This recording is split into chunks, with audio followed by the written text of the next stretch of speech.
Και ο Παντελής, είμαι σίγουρος ότι θα καταφέρει να μας πει πράγματα για τα βιβλία τα οποία δεν τα περιμένετε ότι θα τα ακούσετε.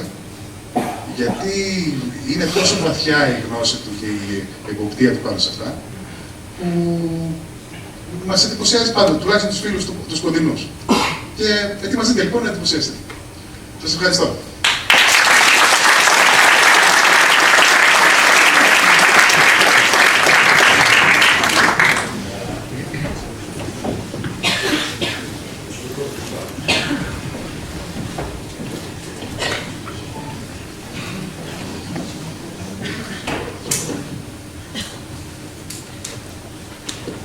Σημειώσω.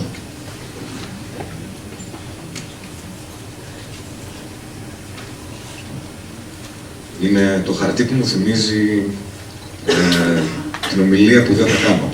Μετά το βλέπω και συνειδητοποιώ ότι δεν πρόλαβα να πω ούτε τα μισά από αυτά που θέλω να πω πάλι.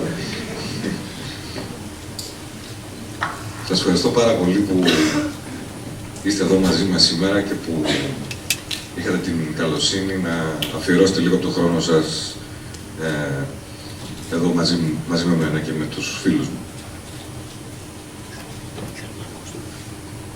Ο Λουκάς έκανε ένα λάθος. Ο τίτλος που έδωσα στην ομιλία είναι «Ο μυστικός κόσμος των βιβλίων», όχι «Μυστική ιστορία των βιβλίων». Αλλά γιατί έκανε αυτό το λάθος? Γιατί πάντοτε ήταν το πάθος μας να μπορέσουμε να συνθέσουμε μια μυστική ιστορία των βιβλίων. Δηλαδή, φανταστείτε ένα βιβλίο στην ουσία που να έχει τη μυστική ιστορία των βιβλίων.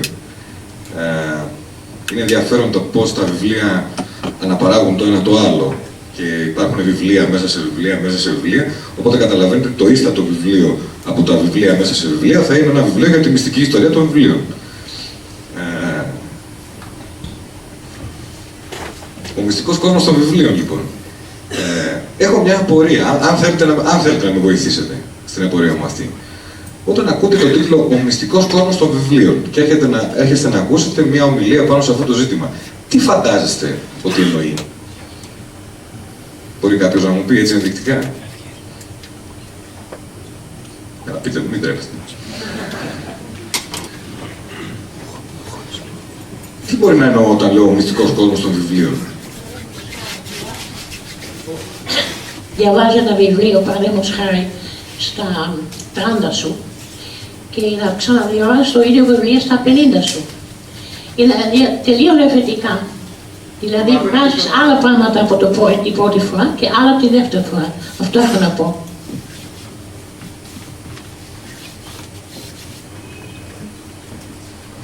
Φαντάζομαι ότι οι περισσότεροι από εσάς, ή πολλοί από εσάς, θεωρείτε ότι υπάρχει ένας κόσμος των βιβλίων, τον οποίο παρακολουθείτε και γνωρίζετε, και υπάρχει και ένας μυστικός κόσμος των βιβλίων, έτσι δεν είναι? Εγώ σήμερα θέλω να σας καταδείξω ότι δεν υπάρχει φανερός κόσμος των βιβλίων, υπάρχει μόνο μυστικός. Μάλιστα, μπορείτε, αν θέλετε να εμβαθύνετε λίγο σε αυτό που λέω, μπορείτε να κατανοήσετε ότι όλος ο κόσμος των βιβλίων, όποιος και αν είναι τελείως μυστικός για έναν άνθρωπο που δεν έχει διαβάσει ποτέ κανένα βιβλίο. Είναι γι' αυτό τελείως μυστικός.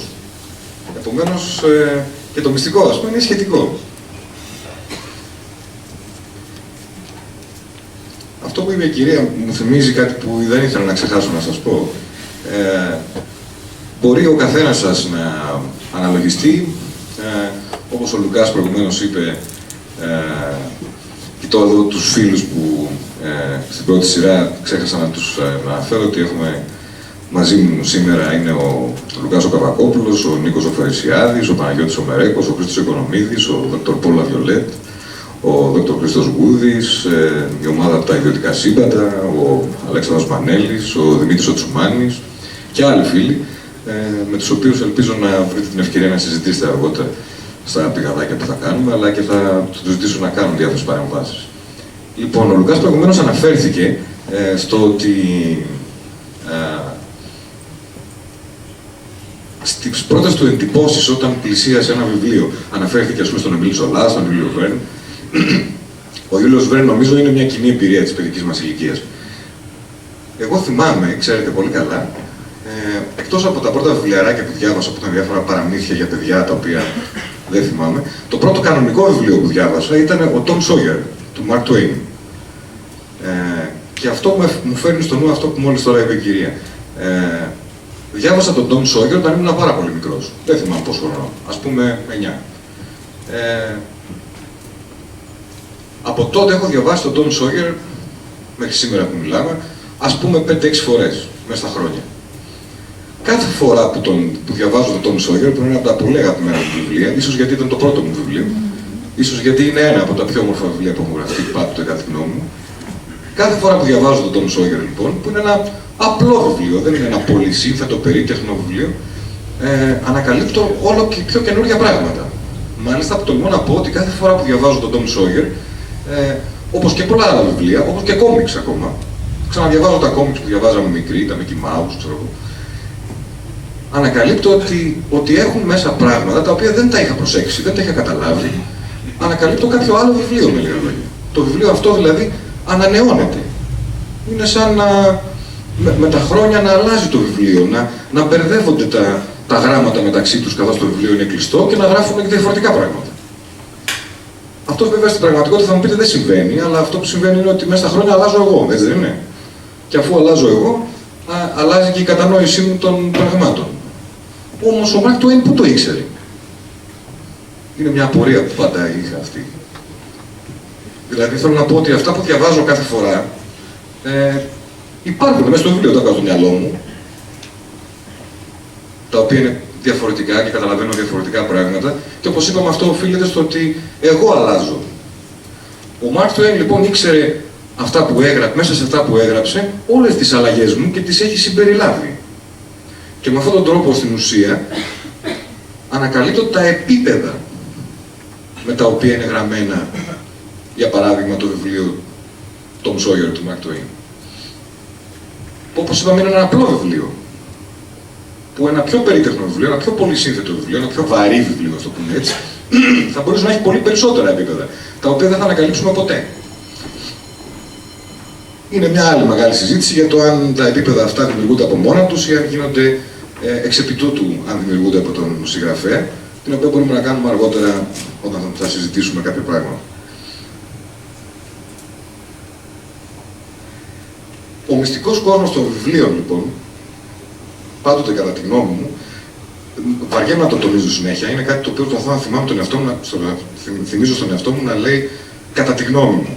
Για να μην πει κάποιος ότι μιλώντας για κάτι είμαι κάποιο είδους αυθεντία ή ότι προσπαθώ να παρουσιαστώ σαν αυθεντία, λέω κατά τη γνώμη μου. Αυτή είναι η δική μου γνώμη, η άλλη είναι η δική σου κλπ. Λοιπόν, να μην το λέω συνέχεια λοιπόν, εννοείται ότι ό,τι λέω είναι κατά τη γνώμη μου, αφού εγώ μιλάω. Έτσι λοιπόν, ο μυστικός κόσμος των βιβλίων υφίσταται επειδή υπάρχει μια παρεξήγηση για τον κόσμο των βιβλίων. Όταν λέμε βιβλία, πάω στοίχημα ότι περισσότεροι από εμάς θεωρούμε ότι εννοούμε εκείνα τα αντικείμενα τα οποία βρίσκουμε στα βιβλιοπωλεία. Δυστυχώς όμως, τα περισσότερα βιβλία δεν βρίσκονται, ξέρετε, στα βιβλιοπωλεία. Δεν είναι διαθέσιμα. Και αυτός είναι άλλωστε και ο μυστικός κόσμος των βιβλίων.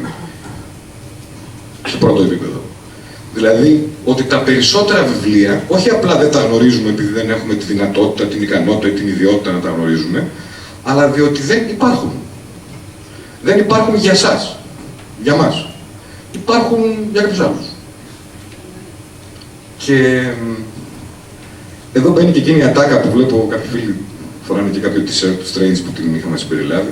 Όταν υπάρχει κάτι που δεν το ξέρεις, πώς ξέρεις ότι δεν υπάρχει? Λοιπόν, υπάρχουν τόσα πράγματα που δεν ξέρουμε και νομίζω ότι τα περισσότερα από τα πράγματα που δεν ξέρουμε είναι βιβλία.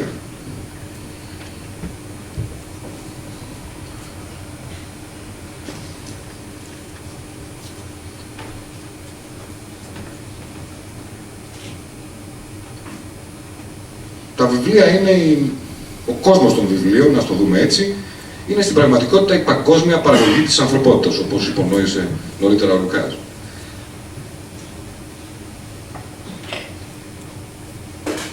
Ο κόσμος των βιβλίων είναι αυτό που ονομάζουμε πνευματικότητα, κατά το ανθρωπότητα. Ο χώρος της πνευματικότητας, ο τρόπος που το πνεύμα κινείται και υφίσταται και υπάρχει και επιβιώνει μέσα στους αιώνες, είναι το βιβλίο, η γραφή. Επομένως, θα ήθελα να θυμάστε ότι όταν αναφερόμαστε στην πνευματικότητα που κάποιοι τη χρησιμοποιούν, ας πούμε, για οποιοδήποτε λόγο πάνω σε πράγματα που λένε, στην πραγματικότητα, που είναι μια άλλη ότητα πολύ ενδιαφέρουσα, στην πραγματικότητα η πνευματικότητα είναι παράλληλη με την ανθρωπότητα. Δηλαδή είναι ο πνευματικός κόσμος. Η ανθρωπότητα ζει στον υλικό κόσμο και ανάμεσα από αυτόν τον υλικό κόσμο, από κάτω του, από πάνω του, ανάμεσά του, βρίσκεται ο πνευματικός κόσμος, που δημιουργεί την πνευματικότητα, η οποία έχει επίσης δικό της χωρόχρονο, όπως έχει και η ανθρωπότητα, και αυτός ο δικός της χωρόχρονος είναι τα βιβλία, οι βιβλιοθήκες, οι γνώσεις, η γραφή, η έμπνευση, οι τέχνες και όλα τα μέσα καταγραφής αυτών των πολύ μεγάλων κεφαλαίων του ανθρωπίνου πνεύματος. Αυτό, κατά τη γνώμη μου, εννοούμε όταν λέμε πνευματικότητα. Το πνεύμα μας είναι αυτό το οποίο κυκλοφορεί μέσα στα βιβλία και μέσα στα κεφάλια μας. Και επικοινωνούμε πνευματικά με έναν συγγραφέα που έχει γράψει ένα βιβλίο, έστω και αν αυτός είναι πεθαμένος εδώ και 3.000 χρόνια. Μπορείτε αυτή τη στιγμή να κάνετε μια πνευματική συζήτηση σήμερα το βράδυ με τον Μάρκο Αβρίλιο. Παρόλο που, όπως ένας φίλος μου λέει, τα κοκαλάκια του έχουν γίνει σφυρίχτρες. Το πνεύμα του συνεχίζει να υπάρχει, και δεν το λέω παραβολικά αυτό, αλληγορικά, το εννοώ κυριολεκτικά. Το πνεύμα του συνεχίζει να υπάρχει μέσα στα γραπτά του Μάρκο Αβρίλιο. Και μπορείτε σήμερα το βράδυ να κάνετε μια πνευματιστική συγκέντρωση και να καλέσετε το πνεύμα του Μάρκου Αβρίλιου μέσα από έναν μαγικό καθρέφτη, που θα είναι το περιμελαγχολίας του Μάρκου Αβρίλιου, για παράδειγμα, και μέσα από εκεί να συνομιλήσετε με το πνεύμα του Μάρκου Αβρίλιου. Ναι, σαφώς. Είναι μάλιστα το πιο επικίνδυνο πράγμα που υπάρχει. Γιατί τα πνευματικά ταξίδια είναι πολύ πιο επικίνδυνα από τα υλικά ταξίδια. Γιατί όπως υπάρχουν υλικά ατυχήματα, ας τα πούμε έτσι, που μπορούν να σου συμβούν, υπάρχουν και πνευματικά ατυχήματα. Αλλά αυτό είναι ένα ρίσκο που πρέπει να πάρει κάθε αναζητητής της γνώσης. Να βρει δηλαδή εκείνες τις εισόδους στον πνευματικό κόσμο, εκείνες τις εισόδους στο χωρόχρονο της πνευματικότητας, πέρα από τις οποίες θα μπορέσει να πάει όσο πιο μακριά γίνεται, χωρίς να του τύχει το ατύχημα να μην πάει μακριά. Ας το δούμε έτσι. Αναρωτηθείτε λίγο, σαν μια τελική προσπάθεια να σηματοδοτήσω το πόσο σημαντικά είναι τα βιβλία. Αναρωτηθείτε λίγο. Αναρωτηθείτε στα αλήθεια, μην το παίρνετε, το λέω ρητορικά. Τι θα ήμασταν, αναλογιστείτε τον εαυτό σας. Τι θα ήμασταν αυτή τη στιγμή, αν δεν είχαμε διαβάσει κανένα βιβλίο. Ακόμα καλύτερα, τι θα ήμασταν ως ανθρωπότητα και ως πνευματικότητα, εάν δεν υπήρχε κανένα βιβλίο. Ελεύθερη.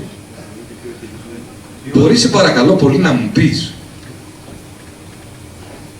γιατί αναφέρθηκες ότι θα είμαστε ελεύθεροι. Πού το ξέρεις αυτό? Το ξέρω. Για πες μου. Τα βιβλία δημιουργούν σκέψη. Ναι. Σκέψη δημιουργεί πολιτική. Ναι. Η πολιτική δημιουργεί εξουσία. Ξέρεις όμως, υπάρχει ένα πρόβλημα. Όλα αυτά που μου λες τα διάβαζες σε ένα βιβλίο κάποτε.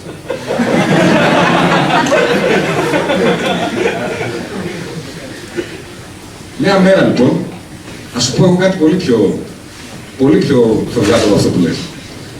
Μια μέρα έρχεται ένας φίλος μου. Γνωρίζοντας το πόσο αγαπάω την κελτική μυθολογία και την κελτική παράδοση, ανάμεσα σε διάφορες παραδόσεις που ενδιαφέρουν, έρχεται λοιπόν και μου κάνει μια συζήτηση αυτός ο φίλος μου, κάποια ώρα, και μου λέει, ξέρεις Παντελή, ανακάλυψα κάτι το οποίο δεν το έχεις υπόψη σου. Αυτό δείχνει ότι μου το είπε πριν από πολλά χρόνια, γιατί σήμερα έχω τα πάντα υπόψη μου σε σχέση με τους Κέλτες. Λοιπόν, ανακάλυψα κάτι που δεν το έχεις υπόψη σου.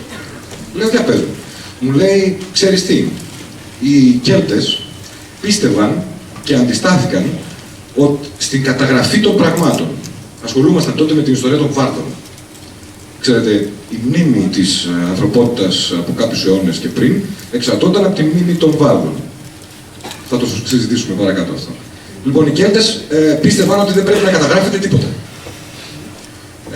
Διότι όταν καταγράφουμε κάτι, πρώτον μπορεί να διαστρεβλωθεί και δεύτερον, δεν χρειάζεται να το θυμόμαστε. Κάτι που μας δείχνει ένα κομμάτι της συζήτησης που θέλω να κάνουμε σήμερα, ότι για τη μνήμη. Θα το συζητήσουμε παρακάτω.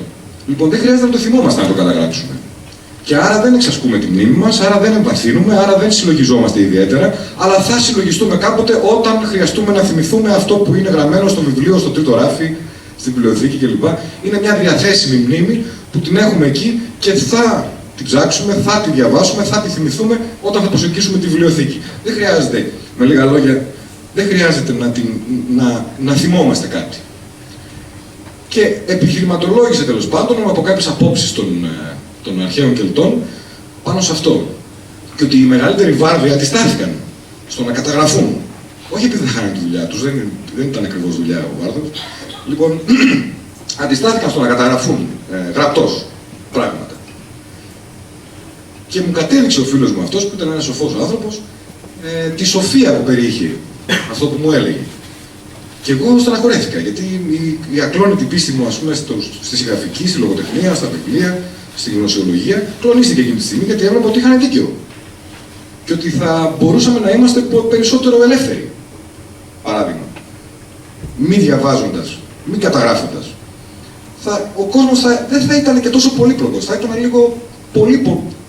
πολύ απλός. Πολύ πιο απλός, αν δεν υπήρχαν τα βιβλία για να μας μπερδεύουν.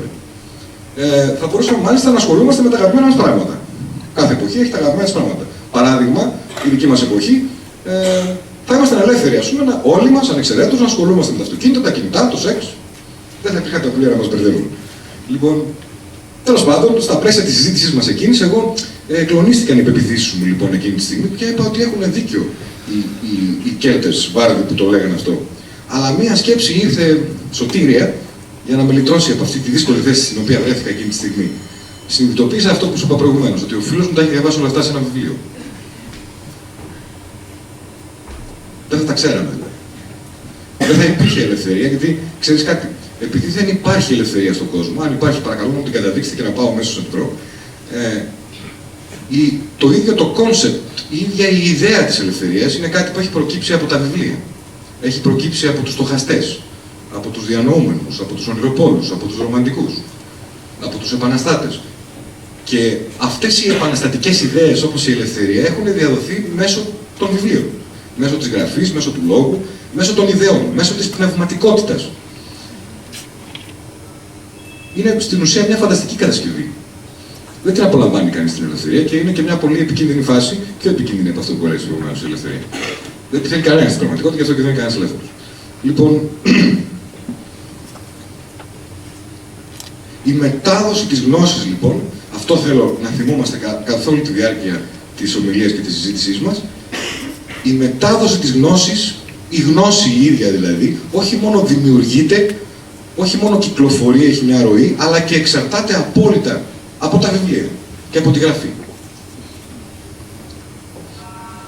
Και αυτή η μετάδοση της γνώσης γίνεται σε πολλά επίπεδα, όπως είπα νωρίτερα. Δηλαδή, εγώ σήμερα μπορώ, αν θέλω, και μπορείτε και εσείς εύκολα ενδεχομένως, ίσως πιο εύκολα από μένα, μπορώ σήμερα, αν θέλω, να κάνω 4 ομιλίες, ταυτόχρονα. Και το κάνω συνήθως. Δηλαδή, να έχει 4 επίπεδα η ομιλία μου.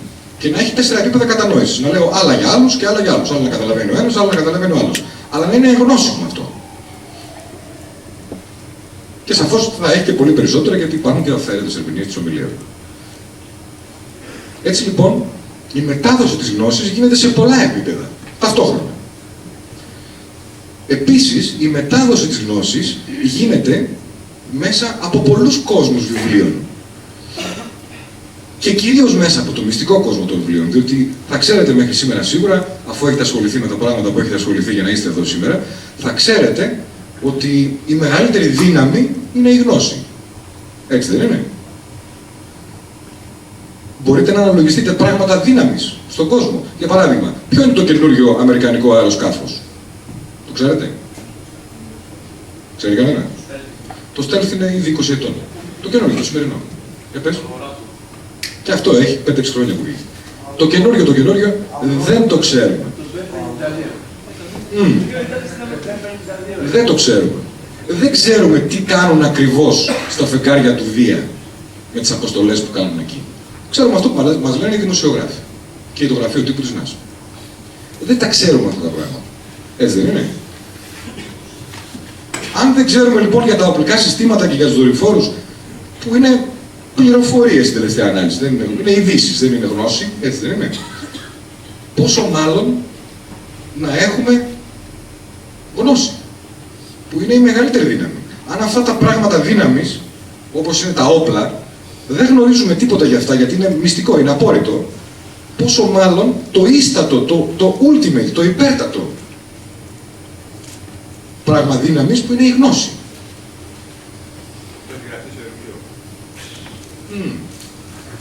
Αυτή η γνώση λοιπόν έχει ή δεν έχει, που δεν γνωρίζουμε. Γνώσεις οι οποίες αποδεικνύουν αυτό το απόφθεγμα, το ότι η γνώση είναι η μεγαλύτερη δύναμη. Δηλαδή τι εννοούμε?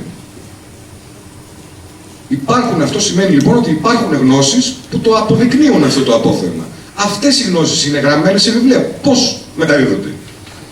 Δηλαδή, αν τις ξέρω εγώ και εγώ τώρα βγω έξω και με πατήσω αυτοκίνητο, θα χαθεί μαζί μου. Πρέπει να είναι καταγραμμένη σε ένα βιβλίο, αφού είναι μάλιστα και τόσο μεγάλη δύναμη.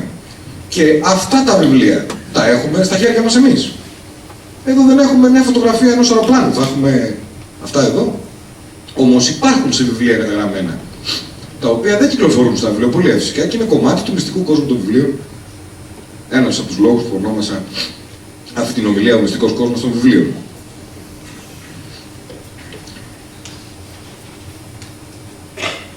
Αναφέρθηκα νωρίτερα στους αρχαίους Κέλτες που λέγανε ότι και μπορείτε να βρείτε ανάλογες σκέψεις περί αυτού. Ακόμα και στην αρχαία αιγυπτιακή μυθολογία έχω πετύχει έναν διάλογο ανάμεσα στον Θόθ και σε έναν Φαραώ, όπου ο Θόθ αντιστέκεται, εναντιώνεται στην ιδέα του να καταγραφούν πράγματα σε βιβλία. Και πάει πολύ μακρά η βαλίτσα. Γιατί, μετά δύο επιχειρήματα, γιατί οι άνθρωποι δεν θα θυμούνται και θα χαθεί η μνήμη και ξέρω εγώ και δεν θα εξελίσσονται και κτλ. Αυτό λοιπόν μέσα και από αυτό ακόμα μας δίνει την εικόνα, αν θέλετε να πείτε, αν θέλετε να το πείτε έτσι, ότι τα βιβλία είναι μνήμη. Ας πούμε, οι μνήμες μας είναι καταγεγραμμένες σε ένα μέσο που είναι ο εγκέφαλός μας. Αν και υπάρχουν πολλοί που το αμφισβητούν πλέον αυτό, ξέρετε, γιατί δεν μπορούμε να εντοπίσουμε κάποια συγκεντρωτικά κέντρα μνήμης στον εγκέφαλό μας. Δηλαδή, κόβουμε κομμάτι του εγκεφάλου και δεν χάνονται μνήμες. Και μας προβληματίζει αυτό. Θα μπορούσαν να είναι πολύ διάσπαρτες οι μνήμες μέσα στον εγκέφαλο ή στο σώμα μας ή και έξω από τον εγκέφαλό μας με κάποιο τρόπο. Αλλά αυτό είναι μια άλλη ομιλία. Ακριβώς λοιπόν επειδή οι μνήμες είναι καταγεγραμμένες μέσα στους εγκεφάλους μας και έτσι μπορούμε να μιλάμε για τη συλλογική μνήμη της ανθρωπότητας, υπονοώντας ίσως το σύνολο των μνημών που είναι καταγραμμένο στο σύνολο των κεφαλιών μας, υπάρχει όμως και αν αυτή την ονομάσουμε ανθρώπινη μνήμη, υπάρχει και κάτι που θα μπορούσαμε να το ονομάσουμε ίσως χαριτολογώντας φυτική μνήμη. Δηλαδή, εκτός από αυτή την εγκεφαλική μνήμη, υπάρχει και μια φυτική μνήμη, διότι ως γνωστόν, από την αρχαιότητα μέχρι σήμερα, τα περισσότερα, ξέρετε, βιβλία και μέσα καταγραφής είναι φτιαγμένα από φυτά. Έτσι λοιπόν, τα φυτά διαδραματίζουν αυτόν τον ρόλο, εκτός από το οξυγόνο που μας δίνουν για να μπορεί να λειτουργεί ο εγκεφαλός μας και να σκέφτεται. Μας έχουν βάλει λοιπόν τα φυτά, δίνοντάς μας οξυγόνο, να σκεφτόμαστε, να εξερευνούμε τον πνευματικό κόσμο και επίσης μας δίνουν μετά και το μέσο για να καταγράψουμε το αποτέλεσμα. Και κλέβουν με αυτόν τον τρόπο τη μνήμη μας. Και από εκεί πέρα η μνήμη είναι σε φυτικό μέσο και όχι στο εγκεφαλικό μέσο. Η μνήμη λοιπόν της ανθρωπότητας είναι επίσης καταγεγραμμένη στα βιβλία. Μπορείτε να ατενίσετε δηλαδή μια βιβλιοθήκη με ένα database σαν έναν εγκέφαλο, όπου έχει τα μνημονικά του αρχεία. Και όσο παράδοξο και αν ακούγεται, είναι δεδομένο ότι μπορεί αυτή η βιβλιοθήκη, όσο μεγάλη και να είναι, να μνημονευτεί από τον άνθρωπο. Ακόμα και με μνημονικές τεχνικές.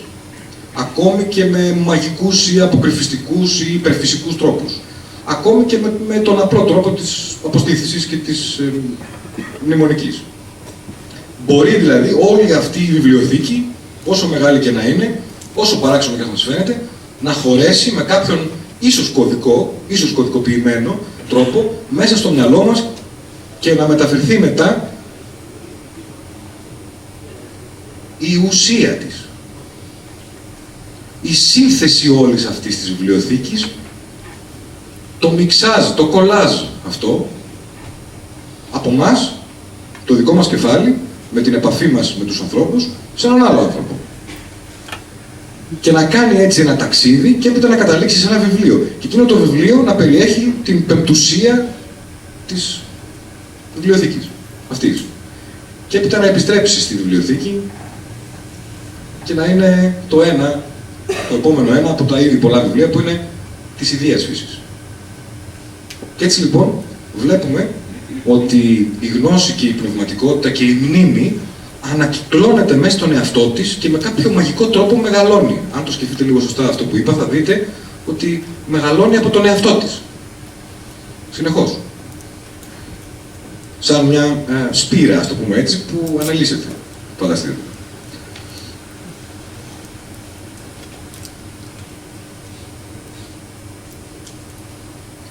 Υπήρχαν από την αρχαιότητα και μέχρι σήμερα ακόμα πόλεμοι για αυτή τη μετάδοση της γνώσης. Ο μεγαλύτερος παγκόσμιος πόλεμος που έχει αρχίσει κανείς δεν ξέρει από πότε και δεν έχει τελειώσει και ούτε πρόκειται να τελειώσει ποτέ, είναι ο μυστικός παγκόσμιος πόλεμος για τη μετάδοση της γνώσης. Για το πώς θα μεταδοθούν κάποιες γνώσεις και ποιες, σε ποιους, και για το πώς δεν θα μεταδοθούν κάποιες άλλες, ποιες και εναντίον ποιον. Αυτός είναι ο μεγαλύτερος παγκόσμιος πόλεμος, μπροστά του ο δεύτερος και ο πρώτος παγκόσμιος πόλεμος είναι απλές αψιμαχίες αυτού του πολέμου. Κατά τη γνώμη. Για να καταλάβετε, στον πόλεμο αυτόν, κάποια στιγμή στην αρχαιότητα, η Αίγυπτος παρήγαγε τη βίβλο. Και γι' αυτό λέμε βιβλία, τα βιβλία. Και επειδή όλα τα βιβλία της εποχής ήταν από αυτό το υλικό και κατ' επέκταση από τον πάπυρο, ήταν σε πάπυρους, έκανε κάποια στιγμή το κέντρο στην Αλεξάνδρεια μποϊκοτάζ του υλικού αυτού. Για τις πιο βόρειες τοποθεσίες από την Αλεξάνδρεια, όπως για παράδειγμα την Πέργαμο. Και στην ανάγκη να ξεφύγουν από το μποϊκοτάζ αυτό του πάπυρου, της εξαγωγής πάπυρου, άρχισαν να επεξεργάζονται δέρματα ζώων. Με μια ειδική επεξεργασία, τα κάνανε πάρα πολύ λεπτά και αυτές είναι οι λεγόμενες περγαμηνές. Και τις λέμε περγαμηνές επειδή ακριβώς προκύψανε στην Πέργαμο λόγω του μποϊκοτάζ παπύρου που έκανε η Αλεξάνδρεια στην Πέργαμο. Και εκεί ανακάλυψαν, επίσης, με τις περγαμηνές, ότι οι περγαμηνές καταστρέφονται δυσκολότερα από τους πάπυρους. Ο πάπυρος μπορεί να καεί, ενώ η περγαμηνή καίγεται πολύ πιο δύσκολα. Γι' αυτό τον λόγο και περισσότερα σημαντικά πράγματα έχουν επιβιώσει σε περγαμηνές παρά σε πάπυρους. Και αυτό το πράγμα είναι μια ανακάλυψη που έγινε μέσα από τον πόλεμο αυτόν. Της εποχής εκείνης.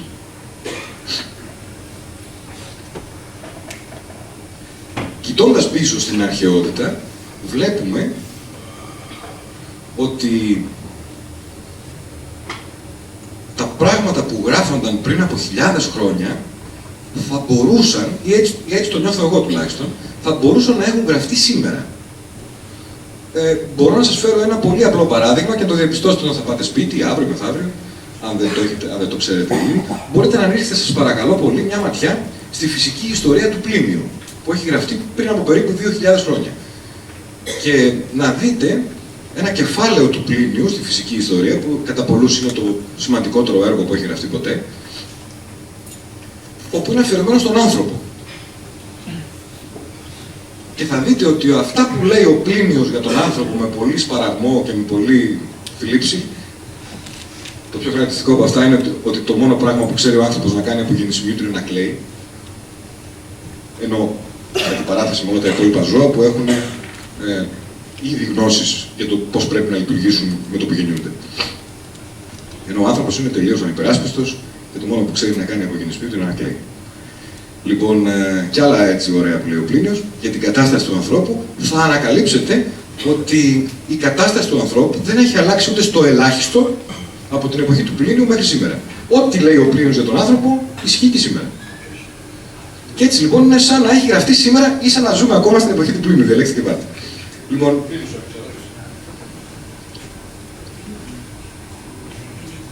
είναι πάρα πολύ όμορφο που θυμόμαστε το όνομα του Πλίνιου. Παρόλο που αυτός δεν υπάρχει εδώ και πάρα πολλά χρόνια. Ξέρετε, ο πρώτος συγγραφέας που θυμόμαστε, δηλαδή να το πω αλλιώς, ο αρχαιότερος συγγραφέας που ξέρουμε κατ' όνομα. Ξέρετε ποιος είναι?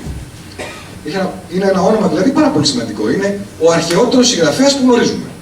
Γνωρίζουμε βέβαια συγγράμματα και έργα πριν από αυτόν, απλώς δεν ξέρουμε ποιος τα έγραψε. Λοιπόν, όχι. Ούτε. Ο αρχαιότερος συγγραφέας λοιπόν που γνωρίζουμε κατ' όνομα, με λίγα λόγια, ο προπάπος κάθε συγγραφέα όσον αφορά τη δική μας γνώση, λέγεται Συν Ίγκη Ουνίνη και είναι ο συγγραφέας του έπους του Γκιλγκαμές, το οποίο έχει γραφτεί το 3000, περίπου 3.500-3.700 π.Χ. Υπάρχουν και αρχαιότερα κείμενα από αυτό. Κατά πολλοί λένε ότι η Αιγυπτιακή Βίβλος των Νεκρών είναι αρχαιότερη για παράδειγμα, αλλά δεν γνωρίζουν τον συγγραφέα της. Ο Συν Ίγκη Ουνίνη λοιπόν είναι ο αρχαιότερος συγγραφέας κατ' όνομα που ξέρουμε. Και το έπος του Γκιλγκαμές δεν έχει καμία διαφορά να το διαβάσετε από κάτι πάρα πολύ μοντέρνο, πάρα πολύ σύγχρονο. Κινδυνολογώ να πω από το Lost, τη τηλεοπτική σειρά. Μάλιστα, αν ένας συγγραφέας διαβάσει, γιατί οι συγγραφείς βλέπουν πράγματα στα κείμενα που οι αναγνώστες πολλές φορές δεν βλέπουν, αν ένας συγγραφέας διαβάσει το έπος του Γκιλγκαμές με αυτή την οπτική, βλέπει ότι υπάρχει και κανονικότατη σκηνοθεσία. Δηλαδή, είναι γνωστή το 3.700 π.Χ. ακόμα και η τέχνη της σκηνοθεσίας. Αλλάζει πλάνα, κάποια στιγμή ο Γκιλγκαμές και ο Ενκιντού πηγαίνουν στη ζούγκλα για να βρουν το Χουμπάμπα, που είναι ένα τέρας. Και κάποια στιγμή κάνει μια αλλαγή και εκεί που σου μιλάει από τη μεριά του Γκιλγκαμές και του Ενκιντού, σου μιλάει από την πλευρά του Χουμπάμπα, ο οποίος τους παρακολουθεί μέσα από τα φυλλώματα, μουγκρίζοντας. Δηλαδή κάνει μια αλλαγή η κάμερα. Καταλαβαίνετε τι λέω. Και άλλα τέτοια ωραία πράγματα, τα οποία γίνονται μέσα στο έπος του Γκιλγκαμές. Βλέπουμε δηλαδή ότι οι συγγραφικές, οι σκηνοθετικές, οι οπτικές, ακόμα τεχνικές, οι συλλογιστικές κλπ. Είναι αρχαιότατες. Και αυτό δείχνει επίσης και ένα επίπεδο πολιτισμού, ένα επίπεδο διανόησης, ένα πολύ υψηλό επίπεδο, το οποίο όμως για κάποιο λόγο δεν αποδίδουμε ότι υπήρχε εκείνη την εποχή. Άρα, ή θα πρέπει να αποδεχθούμε ότι αυτό είναι κάτι πολύ παράδοξο, ή θα πρέπει να αποδεχθούμε ότι αυτά δείχνουν ότι υπήρχε. Και αυτό είναι ένα ζήτημα που επίσης θέλω να σχολιάσουμε παρακάτω. Το αναφέρω εισαγωγικά. Ποιο είναι το πιο σπάνιο βιβλίο του κόσμου? Ξέρει κανένας να μου πει? Ένα του Σέντι. Ποιος? Της Έβρετο. Το πιο σπάνιο βιβλίο του κόσμου. Της Έβρετο. Από κάθε άποψη. Ναι. Λοιπόν, το πιο σπάνιο βιβλίο του κόσμου, αυτά είναι χαμένα. Το πιο σπάνιο βιβλίο του κόσμου είναι το πρώτο βιβλίο του κόσμου. Η φύση. Δηλαδή, αν θα μπορούσαμε να ανακαλύψουμε έναν Αδάμ ή μία Εύα, όσον αφορά τα χαμένα που ανέφερες προηγουμένως στην βιβλιοθήκη της Αλεξάνδρειας, αν θα μπορούσαμε να ανακαλύψουμε τον Αδάμ ή την Εύα των βιβλίων, αυτό θα ήταν το πιο σπάνιο, το πιο χαμένο, το πιο παλιό βιβλίο του κόσμου. Αλλά όσον αφορά, όταν λέμε σπάνιο, εννοούμε ότι μπορούμε να το βρούμε, απλώς δεν μπορούμε να το βρούμε εύκολα. Λοιπόν, το πιο σπάνιο όμως βιβλίο του κόσμου είναι η βίβλος. Διότι αυτό τύπωσε πρώτη φορά ο Γουτενμπέργιος, ο οποίος ανακάλυψε την τυπογραφία. Τύπωσε δηλαδή σε 180 αντίτυπα τη βίβλο. Την πολύ σπάνια βίβλο των 42 γραμμών, που ένας χρυσοχώος Γερμανός, ο Ιωάννης Γκούτενμπεργκ, με την εφεύρεση της τυπογραφίας, της πιο εξελιγμένης τυπογραφίας, γιατί υπήρχε, πολλοί υποστηρίζουν ότι υπήρχε ένα σύστημα τυπογραφίας πιο πριν στην Κίνα. Τύπωσα τη βίβλο λοιπόν. Και αυτά τα αντίτυπα, τα πρώτα βιβλία που τυπώθηκαν με αυτή την καταπληκτική εφεύρεση της τυπογραφίας, που το Time Life πρόσφατα έχει ανακηρύξει σαν την σημαντικότερη εφεύρεση των τελευταίων 1500 ετών. Δηλαδή, καταλαβαίνετε, δεν θεωρεί τη σημαντικότερη εφεύρεση των τελευταίων 1500 ετών τον ηλεκτρισμό, για παράδειγμα, ή άλλα σημαντικά πράγματα. Αλλά θεωρεί ότι είναι η τυπογραφία. Και πολύ σωστά. Και θα σας εξηγήσω γιατί. Το πιο σπάνιο βιβλίο λοιπόν είναι αυτή η βίβλος του Gutenberg. Το πιο σπάνιο βιβλίο είναι το πρώτο βιβλίο. Ποιο είναι το μεγαλύτερο best seller βιβλίο, ξέρετε? Πάλι η βίβλος. Και έχει, ξέρετε, μια ιδιαιτερότητα. Η βίβλος είναι το μεγαλύτερο best seller που δεν έχει διαβάσει κανείς.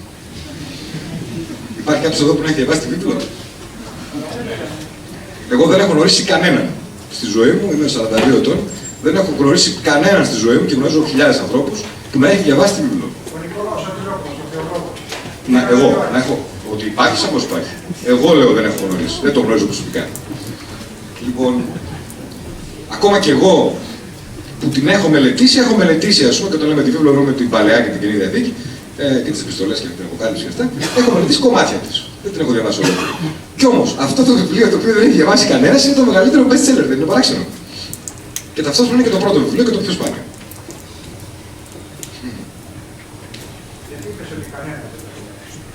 Δεν το έχει διαβάσει, όχι, δεν το έχει γράψει.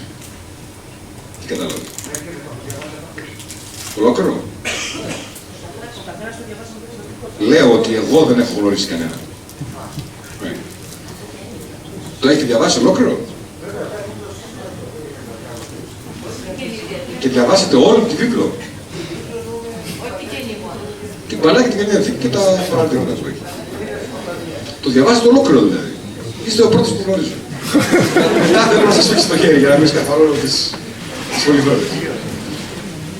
Έχω γνωρίσει φυσικά ανθρώπους που λένε ψέματα που την έχω διαβάσει, έτσι, αλλά...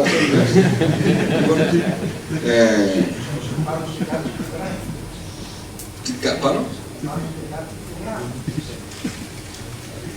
Ναι, υπάρχουν και κάποιοι που γράφουν και ψέματα στα βιβλία, στους ανθρώπους και στη βίβλο. Αυτό είναι μια άλλη ιστορία. Λοιπόν,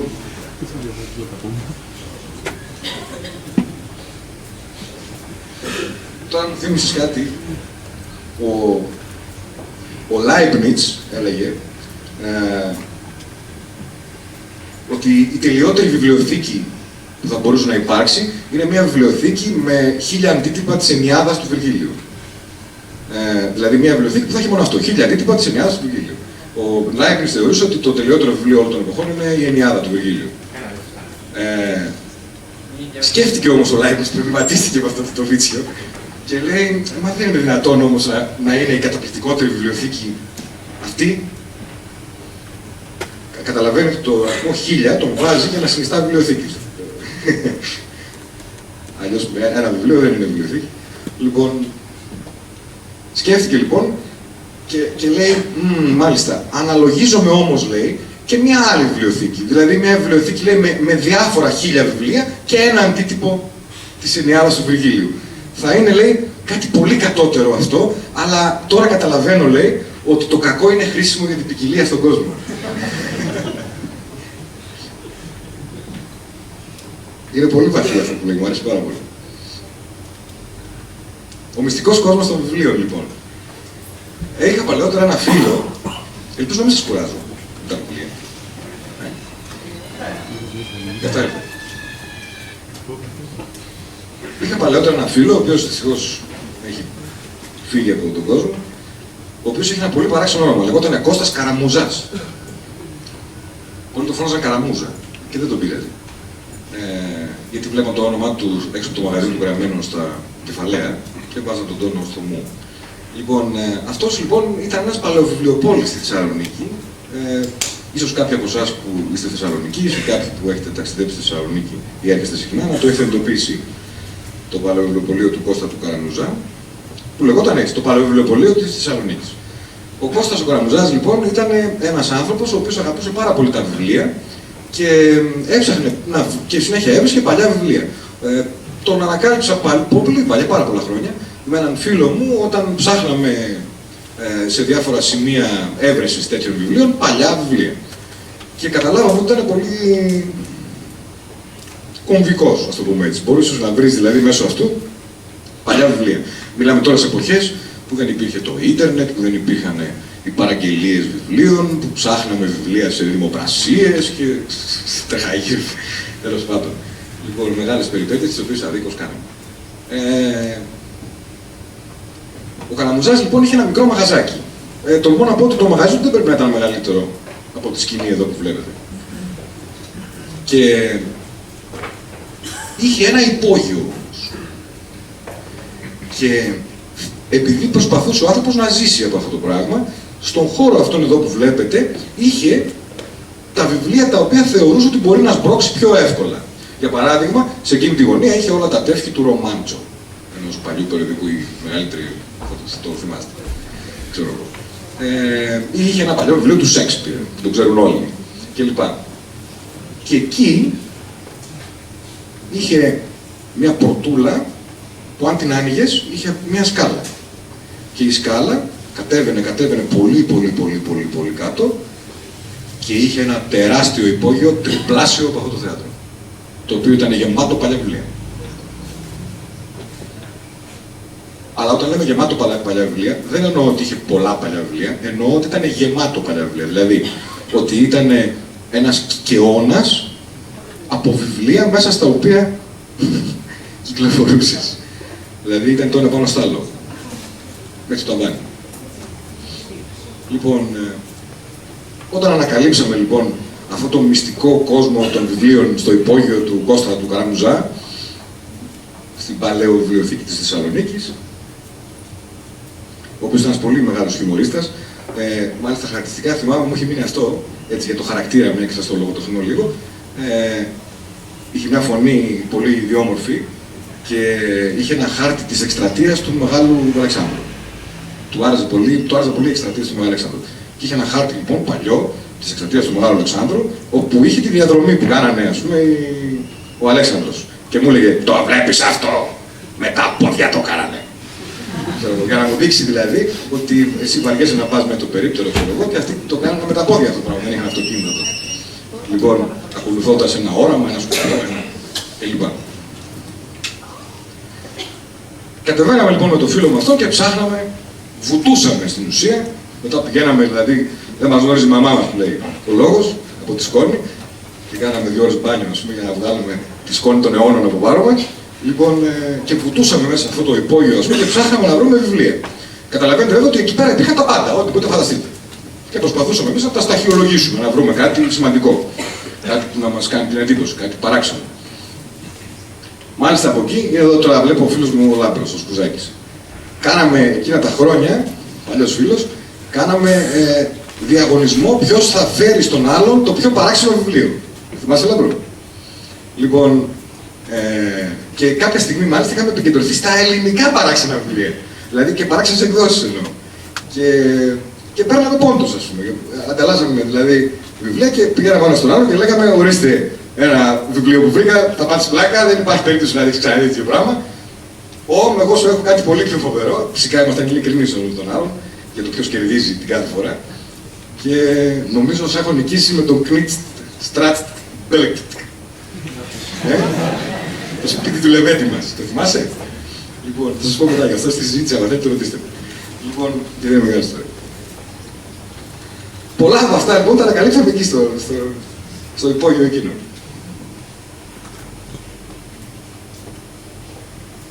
Δεν είχαμε αρκετό χρόνο εκεί. Και άρχισε λοιπόν ο Κώστας ο Καραμουζάς, όταν γίναμε φίλοι, να λέει: παιδιά, ξέρετε, εγώ θα κλείσω. Πηγαίνετε πάρτε κάποιο καφέ, ξέρω εγώ, απ' έξω, θα σας κλειδώσω μέσα το βράδυ, στο υπόγειο δηλαδή, και θα έρθω το πρωί να σας ανοίξω. Ναι, γιατί εμείς διερευνούσαμε εκεί πέρα και δεν προλαβαίναμε όσο ήταν ανοιχτό μαγαζί να ψάξουμε όσο θέλαμε. Και έτσι λοιπόν, μας κλείδωνε ο Κώστας στο υπόγειο, το βράδυ, τη νύχτα, Και μάλιστα για να κάνει οικονομία και στο ρεύμα ήταν και Τσιγκούνης, δεν μας άφηνε να έχουμε ανοιχτά όλα τα φώτα του υπόγειου, αλλά ένα μόνο. Λοιπόν, διαφορετικό κάθε φορά. Και μας κλείδωναν λοιπόν το βράδυ σε εκείνο το υπόγειο, χωρίς αέρα, χωρίς φαΐ, χωρίς τίποτα. Ήμασταν φυλακοί δηλαδή, εμείς και τα βιβλία. Και άμα γινόταν κάτι, δεν μπορούσαμε να φύγουμε κιόλας, ήμασταν κλειδωμένοι. Μας κλείδωναν λοιπόν σε αυτό το υπόγειο μυστικό κόσμο γεμάτο βιβλία και εμείς νιώθαμε ότι ήμασταν στον παράδεισο. Το γεγονός δηλαδή ότι μας άφηνε όλο το βράδυ εκεί κλειδωμένους, ήμασταν φυλακοί δηλαδή. Εμείς νιώθαμε ότι ήμασταν στον παράδεισο. Ότι ήμασταν σε κάποιο, στην καταπληκτικότερη παιδική χαρά. Εντάξει, μετά πήγα στην Disneyland, και ήταν εκεί η καταπληκτικότερη, αλλά τέλος πάντων στην καταπληκτικότερη παιδική χαρά που θα μπορούσαμε να φανταστούμε. Και ψάχναμε και βρίσκαμε πολύ ωραία πράγματα. Μια μέρα του λέω, ρε εσύ, βρήκα αυτά τα πολύ σπάνια βιβλία, πολύ παράξενα. Πού τα βρήκες αυτά? Θυμότανε που είχε βρει το κάθε βιβλίο. Μπορούσε να σου πει δηλαδή μια μικρή ιστορία. Και έκανα μια στατιστική με τον Κώστα τότε. Ξέρετε που έβρισαν τα περισσότερα βιβλία? Και πού τα βρίσκουν κατ' επέκταση και οι περισσότεροι παλαιοβιβλιοπόλες ενδεχομένως?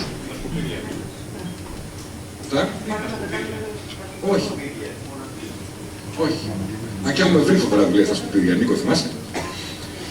Μια μέρα κάναμε μια παράξενη με τον Νίκο το Φερσιάδη διαδρομή μέσα στην πόλη και προσυδειασμένη και μας έβγαλε μπροστά σε 5, 6, 7 τόμους δερματόδετους μαύρους στο πεζοδρόμιο, δίπλα από ένα σκουπιδονεκέ, που ήταν καταπληκτικοί και οι οποίοι μας βοήθησαν πολύ σε κάτι. Ήταν μια ανακάλυψη, δεν κάναμε στον δρόμο. Ήταν σαν να έξερε κάποιος ότι κάτι που χρειαζόμαστε και μας τα άφησε σε τόμους στο πεζοδρόμιο, δίπλα σε ένα σκουπιδονεκέ. Αλήθεια σας λέω. Να και ο Νίκος παρατηρήσει. Λοιπόν, τέλος πάντων. Όχι στα σκουπίδια λοιπόν. Υπάρχουν βιβλιόφιλοι άνθρωποι οι οποίοι μαζεύουν όλη τους τη ζωή βιβλία, τα οποία είναι το βάσανο κάποιας γυναίκας, συνήθως. Γιατί ξέρετε, τα βιβλία, όποιοι έχετε βιβλιοθήκες το ξέρετε αυτό, τα βιβλία μαζεύουν σκόνη, τα πειράζουν τα παιδιά, τα σκίζουν, γεμίζουν όλο το σπίτι, δεν μπορείς να μετακομίσεις, κλπ. Και είναι και αντίζηλος βέβαια, ας πούμε, γιατί συνήθως πολλοί βιβλιόφιλοι είναι, περισσότεροι είναι άνδρες. Οι γυναίκες δεν θέλουν τα βιβλία. Λοιπόν, μόλις πεθάνει λοιπόν, και όπως γνωστόν οι άντρες πεθαίνουν πρώτος συνήθως, μόλις πεθάνει λοιπόν ο άντρας, η γυναίκα τα σωτέρει τα βιβλία. Φωνάζει ένα τύπο σαν τον Καραμουζά και λέει: πάρτα, δώσε θα παίρνουμε και κανένα φράκο, δώσε ό,τι θέλεις και πάρτα μου τα. Σε εν είδη παλιατζή δηλαδή, πώς το λένε. Και έτσι λοιπόν αυτά τα βιβλία καταλήγουν σε αυτή την αποχέτευση βιβλίων, να την ονομάσουμε έτσι, αν θα μπορούσε να υπάρχει μια σύνδεση παράξενη, σαν ένα συλλογικό ασυνείδητο μεταξύ παλαιοβιβλιοπωλείων και παλιατζίδικων, ας πούμε, και μπορούμε να το ονομάσουμε αυτό σαν έναν απορριμματοφόρο αγωγό, ας πούμε, ξέρω εγώ, σαν μια παρένθεση, ας πούμε. Εκεί μέσα λοιπόν, σε αυτό το cyberspace, καταλήγουν όλα αυτά τα βιβλία των πεθαμένων που δεν έχουν κάποιον να τα κληρονομήσει και που οι συγγενείς τους, η γυναίκα τους, ο αγνώμων γιος τους, η κόρη τους, ας πούμε, τα ξεφορτώνεται. Και κάνει κάτι κακό, αλλά εδώ βλέπουμε και πάλι αυτό το δεν κακό να μην γίνει καλό, γιατί τα παίρνουμε εμείς. Λοιπόν, και μπορεί αυτός και να άκριβε βιβλία που να μην τα δίνει σε κανέναν. Και έτσι, όμως εμείς τελικά τα πήραμε. Λοιπόν, μια μεγάλη πηγή λοιπόν έβρεσης παλιών βιβλίων είναι αυτό. Μάλιστα, κάποτε μιλούσα με έναν άνθρωπο ο οποίος ήταν, ας το πούμε έτσι, πράκτορας. Ενώ πράκτορας, πώς λέμε, ένας πράκτορας της CIA, κάτι τέτοιο. Ο οποίος μου είχε πει ότι είναι μια συνήθις τακτική των υπηρεσιών πληροφοριών την ημέρα της κηδείας κάποιου να πηγαίνουν στο σπίτι του, την ώρα που όλοι δηλαδή είναι στην κηδεία και δεν είναι κανένα στο σπίτι, και να κλέβουν τα βιβλία ή τις σημειώσεις ή τα χειρόγραφα. Αν γνωρίζουν ότι έχει κάποια πολύ ιδιαίτερα βιβλία ή κάποιες σημειώσεις ή κάποια αυτά. Οπότε την επόμενη φορά που αν είστε ένας τέτοιος άνθρωπος που έχετε καταπληκτικά βιβλία, σπάνια, περίεργα και κάπου αυτό είναι γνωστό σε κάποιους κύκλους ή έχετε τίποτα παράξενες σημειώσεις, την ημέρα της κηδείας σας αφήστε ένα σημείωμα να μείνει κάποιος στο σπίτι για να μην σας τα πάρουν η NSA. Λοιπόν, παρακαλώ. Αυτό υπάρχει παράδοση σε ένα χωριό κάποιος στην Μεσσηνία. Ναι. Όταν κάποιος πεθαίνει, μένει πάντα μια διάρκεια στο σπίτι, να μην έρθει πίσω κάποιος και υπάρχει αυτά που ακούσατε από μέρος. Πολύ ωραία. Όταν είναι γραφείο λεπτών, γι' αυτό γνωρίζω. Οι παραδόσεις είναι παραδοσιακό και στον χώρο των μυστικών υπηρεσιών. Ναι, φανταστείτε για παράδειγμα ότι πού είναι οι σημειώσεις του Ιουλίου Βέρνη. Τα βιβλία του Ιουλίου Βέρνη. Οι σημειώσεις του πού είναι. Παράδειγμα, εγώ είμαι συγγραφέας και έχω ένα τόνο σημειώσεων. Άρα έχει και ο Ιουλίος Βέρνη. Πού είναι οι σημειώσεις. Κανείς δεν ξέρει. Τελικά λένε ότι τα βιβλία τα διόρθωσε ο γιος του και τα εξέδωσε, γιατί το βιβλίο του Βέρνη ήταν πιο ήσυχα. Πιο όχι ήσυχα. Εννοείς τα βιβλία του Ιουλίου Βέρνη. Όχι, εξεδόθηκαν όσο ζούσε ο Ιουλίος Βέρνη και ήταν και διάσημος. Οι ελληνικές εκδόσεις πάντως είναι όλες διαφορετικές. Άμα παρατηρήσετε, οι άλλες είναι επιτομές, άλλες είναι. Οι περισσότερες ελληνικές εκδόσεις είναι αυτές οι abridged που λένε, δηλαδή περικομμένες. Διασκευασμένες τα παιδιά κλπ. Λοιπόν, πού είναι οι σημειώσεις του Lovecraft, οι επιστολές του Lovecraft. Κάτι έγινε λοιπόν την ημέρα της κηδείας ή κάποιες μέρες μετά και δεν υπάρχουν. Σπανίως θα δείτε μάλιστα έτσι από μεγάλους συγγραφείς ή μεγάλους στοχαστές να έχει κάποιο αρχείο, κάποια βιβλιοθήκη, κάποιο πανεπιστημίο, κάποια ιδιωτική συλλογή ή γνωστή ή κάποιο μουσείο στο οποίο θα έχει τις σημειώσεις του ή τις επιστολές του ή τις προάλλες έπαιζε στα χέρια μου ένα βιβλίο στο οποίο υπήρχε μέσα μεταξύ άλλων ήταν οι επιστολές από ένα μεγάλο κομμάτι της επιστολογραφίας του Καζαντζάκη και είχε πολλές επιστολές με τον Πρεβελάκη. Καθόμασταν, θυμάμαι, με τον Νίκο τον Φερσιάδη και προσπαθούσαμε να καταλάβουμε τι λέγανε. Δηλαδή υπήρχαν σελίδες επί σελίδων αλληλογραφίας του Καζαντζάκη με τον Πρεβελάκη όπου συζητούσαν κάτι το οποίο δεν καταλάβαινες. Δεν καταλάβαινες τι λέγανε. Δεν μπορείς να παρακολουθείς τι λένε. Λέγανε κάτι πολύ ιδιαίτερο, πολύ περίεργο. Ήταν σαν να μιλούσαν σε κώδικα ή για ζητήματα τα οποία ήταν πάρα πολύ εμβαθυμένα, πολύ περίτεχνα, αλλά επειδή αυτοί τα γνώριζαν και μιλούσαν απλοϊκά για αυτά και εσύ δεν ήξερες τίποτα, δεν καταλάβεις τι λέγανε. Ένα παράδειγμα. Είναι πολύ σημαντικές οι επιστολές ή οι σημειώσεις των συγγραφέων. Τα μεγαλύτερα μυστικά του κόσμου, το έχετε ακούσει την έκφραση, το μεγαλύτερο μυστικό του κόσμου. Τα μεγαλύτερα μυστικά του κόσμου υπάρχουν σε βιβλία. Και κάποιος τα έχει. Κάποιος έχει τα βιβλία στα οποία είναι γραμμένα τα μεγαλύτερα μυστικά του κόσμου. Ή κάποιοι, αν όχι ένας. Τα οποία δεν πρόκειται ποτέ να μάθετε ότι υπήρξαν, δυστυχώς. Από την εποχή της πρώτης βιβλιοθήκης, όπως υπολογίζουν οι ειδικοί, ότι η πρώτη βιβλιοθήκη ήταν στη Μεσοποταμία, γύρω στο 2.500 π.Χ.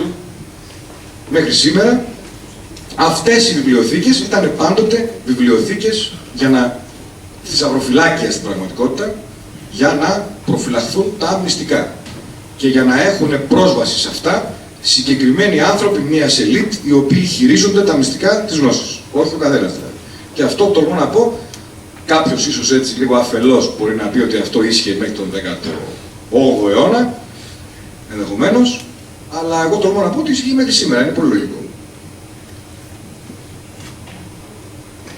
Ένα παράδειγμα. Ακούστε ένα παράδειγμα. Το έχω εδώ. Σας διαβάσω κάτι. Αυτή η ελίτ ήταν μέρος της εξουσίας. Τώρα θα σας πω. Για να το αποστασιοποιήσουμε λίγο από την σύγχρονη εποχή στην οποία υπάρχουν και πράγματα τα οποία μπορούν να φέρουν διαφωνίες ή συγκρούσεις, μεταξύ μας να το συζητήσουμε. Παράδειγμα, ο Ασουρμπανιπάλ, ας πούμε, ξέρω εγώ, η γνωστή βιβλιοθήκη του Ασουρμπανιπάλ, γύρω στο 700 π.Χ. εκεί πέρα, στην Νεβή, τότε γράφανε σε πινακίδες. Ξέρετε, οι πινακίδες, όπως και αυτό που σας έλεγα νωρίτερα για το έπος του Γιλγαμές, έχει επιβιώσει σε πινακίδες. Tablets που λένε δηλαδή, πινακίδες από πυλό, που είναι ένα πάρα πολύ ανθεκτικό υλικό. Επιβιώνει δηλαδή μέσα στους αιώνες περισσότερο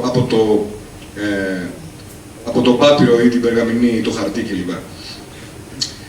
Σε πινακίδες λοιπόν πύληνες ήταν η βιβλιοθήκη του Ασουρμπανιπάλ. Υπολογίζουν ότι πρέπει να είχε, το έχω σημειώσει, ναι, 500.000 πινακίδες. 500.000 πινακίδες, που ίσως να είχαν από 5 μέχρι 15.000 έργα. Στη βιβλιοθήκη του Ασουρμπανιπάλ, στη Νινεβή, στη Σουμερία. Το 612 καταστράφηκε ολοσχερός, πρόξιμο. Καταστράφηκε ολοσχερός η βιβλιοθήκη της Νινεβή. Και έχει ενδιαφέρον ότι γύρω στο 1850 ανακάλυψαν αυτή τη βιβλιοθήκη ή ένα κομμάτι της. Κοιτάξτε εδώ τώρα. Μάλλον πριν σας πω αυτό, να σας διαβάσω ένα κομμάτι μιας πινακίδας που γράφει ο ίδιος ο Ασουρμπανιπάλ, το οποίο έχει ανακαλυφθεί. Εγώ, ο Ασουρμπανιπάλ, απέκτησα τη σοφία του Ναμπού. Έμαθα να γράφω στις πινακίδες. Έλυσα όλα τα μεγάλα μυστήρια των διαχωρισμών και της πολλαπλότητας, που κανείς δεν γνωρίζει τη λύση τους. Έχω διαβάσει τα περίτεχνα κείμενα της Σουμερίας και τις σκοτεινές λέξεις των Ακάδων. Αποκρυπτογράφησα τις επιγραφές από την εποχή πριν από τον κατακλυσμό.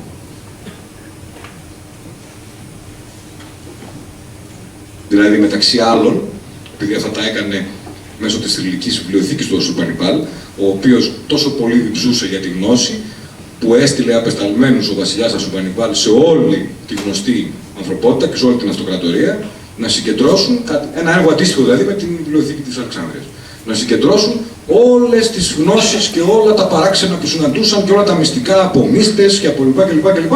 Και όλα αυτά συγκεντρώθηκαν στη βιβλιοθήκη της Νινεβή του Ασουρμπανιπάλ, ο οποίος μόλις τα συγκέντρωσε, άρχισε να γράφει και αυτός. Και ένα από τα πράγματα που έγραψε, ένα σημείωμα δηλαδή που δεν το πήραν οι υπηρεσίες πληροφοριών της εποχής, όταν πέθανε, ήταν αυτό. Στο οποίο μας λέει δηλαδή ότι είχε στην κατοχή του επιγραφές από την εποχή πριν από τον κατακλυσμό. Και αυτή η βιβλιοθήκη καταστράφηκε και το 1850 βρήκαν ένα μέρος της. Σκάβοντας, κάνοντας μια τεράστια ανασκαφή, το αποτέλεσμα ήταν ένα τεράστιο βουνό από σπασμένες πινακίδες, αλλά πολύ μεγάλο. Έχω δει και φωτογραφία, πώς το λένε, όχι φωτογραφία, σκίτσα. Πολύ ψηλό βουνό και ήταν έτοιμοι να τα πετάξουν. Και πριν τα πετάξουμε, οι ηλίθιοι Άγγλοι που τα βρήκανε, κάποιος πρότεινε, λέει, δεν τα στέλνουμε, Χρήστο, στον Σερ Χένρι Ρόλισον. Μπας και μπορεί να βγάλει άκρη τίποτα από αυτά εδώ, γιατί βλέπουμε, λέει, κάτι γραμμές εδώ πάνω, έχει κάτι αυτά. Και μαζέστηκαν εκεί πέρα καμιά 200 εργάτες με φτιάρια και φτιαρίσανε τις πινακίδες αυτού του πράγματος που σας λέω τόση ώρα, μέσα σε, ξέρω εγώ, κάρα και σε αυτά εδώ, και τα στείλανε πολλά από αυτά στο Σερ Χένρι Ρόλισον στην Αγγλία, ο οποίος κάθισε να φτιάξει το μεγαλύτερο παζλ που έχει φτιαχτεί ποτέ. Προσπαθούσε δηλαδή, φαντάζομαι ήταν τέτοια κομματάκια, φανταστείτε. Από αυτά εδώ προσπαθούσε να ανασυνθέσει βιβλία. Μέσα από το βουνό αυτό με τα... Έτσι. Κατάφερε με αυτόν τον τρόπο, επειδή έβγαλε πολλά πράγματα. Ένα από αυτά είναι και το εγώ στον Πανιβάλ, αυτό που σας διάβασα. Κατάφερε και έβγαλε κάποια άκρη, κάποια αυτά, και έβγαλε και το συμπέρασμα μάλιστα, επειδή βρήκε και διάφορους καταλόγους. Από αυτόν προέρχεται και το νούμερο που σας είπα, ότι είχε 500.000 πινακίδες και 5 έως 15.000 έργα.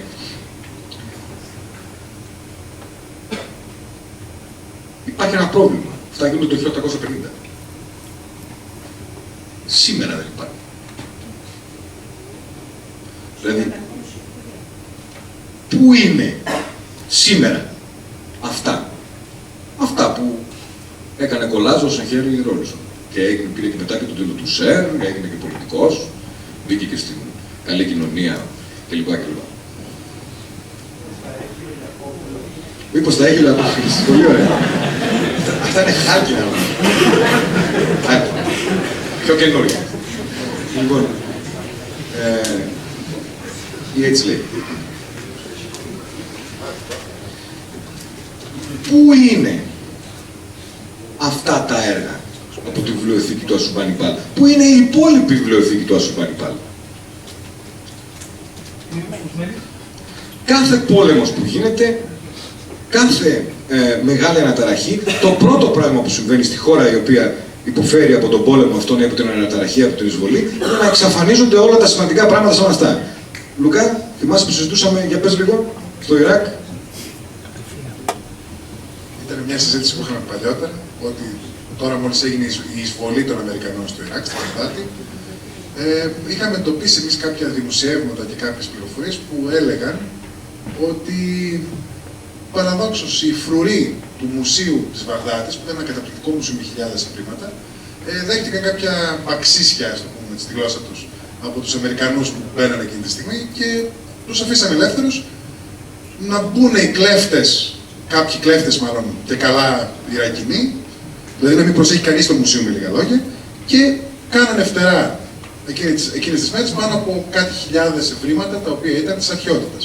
Ανάμεσα σε αυτά τα ευρήματα ήταν και η γνωστή μπαταρία της Βαγδάτης. Για να καταλάβετε τη σημαντικότητα, δηλαδή, το λέμε για την μπαταρία, όχι την μπαταρία από μόνη της είναι κάτι σπουδαίο, αλλά υπήρχαν μέσα ευρήματα τέτοιου τύπου που αποκαλύπτουν μια απίστευτη αρχαιότητα με πράγματα που δεν τα φανταζόμαστε. Όλα αυτά τα πράγματα κάνουν φτερά. Μαζί βέβαια λοιπόν, και φυσικά αποδόθηκε ότι τα κλέψαν κάποιοι φτωχοί Ιρακινοί, οι οποίοι τα χρησιμοποίησαν, ξέρω εγώ, ίσως την μπαταρία για να ανάψουν την τηλεόρασή τους, ίσως τα βιβλία τα αρχαία τα χρησιμοποίησαν στο χαρτί τουαλέτας, ξέρω εγώ, τέτοια πράγματα. Δηλαδή αυτή είναι η επίσημη δικαιολογία. Δηλαδή με λίγα λόγια, ένας άνθρωπος που πεινούσε πήρε την μπαταρία της Βαγδάτης και έφαγε. Λοιπόν, με λίγα λόγια, αν θέλετε τη δικιά μας ερμηνεία, πιο πιθανό είναι κάποιο φορτηγό Humvee ή κάποιες τεχνολογίες τέτοιας αμερικανικής προσάραξε εκεί δίπλα και βοήθησε τους ληστές να μεταφέρουν τα πράγματα στη σπίτι τους.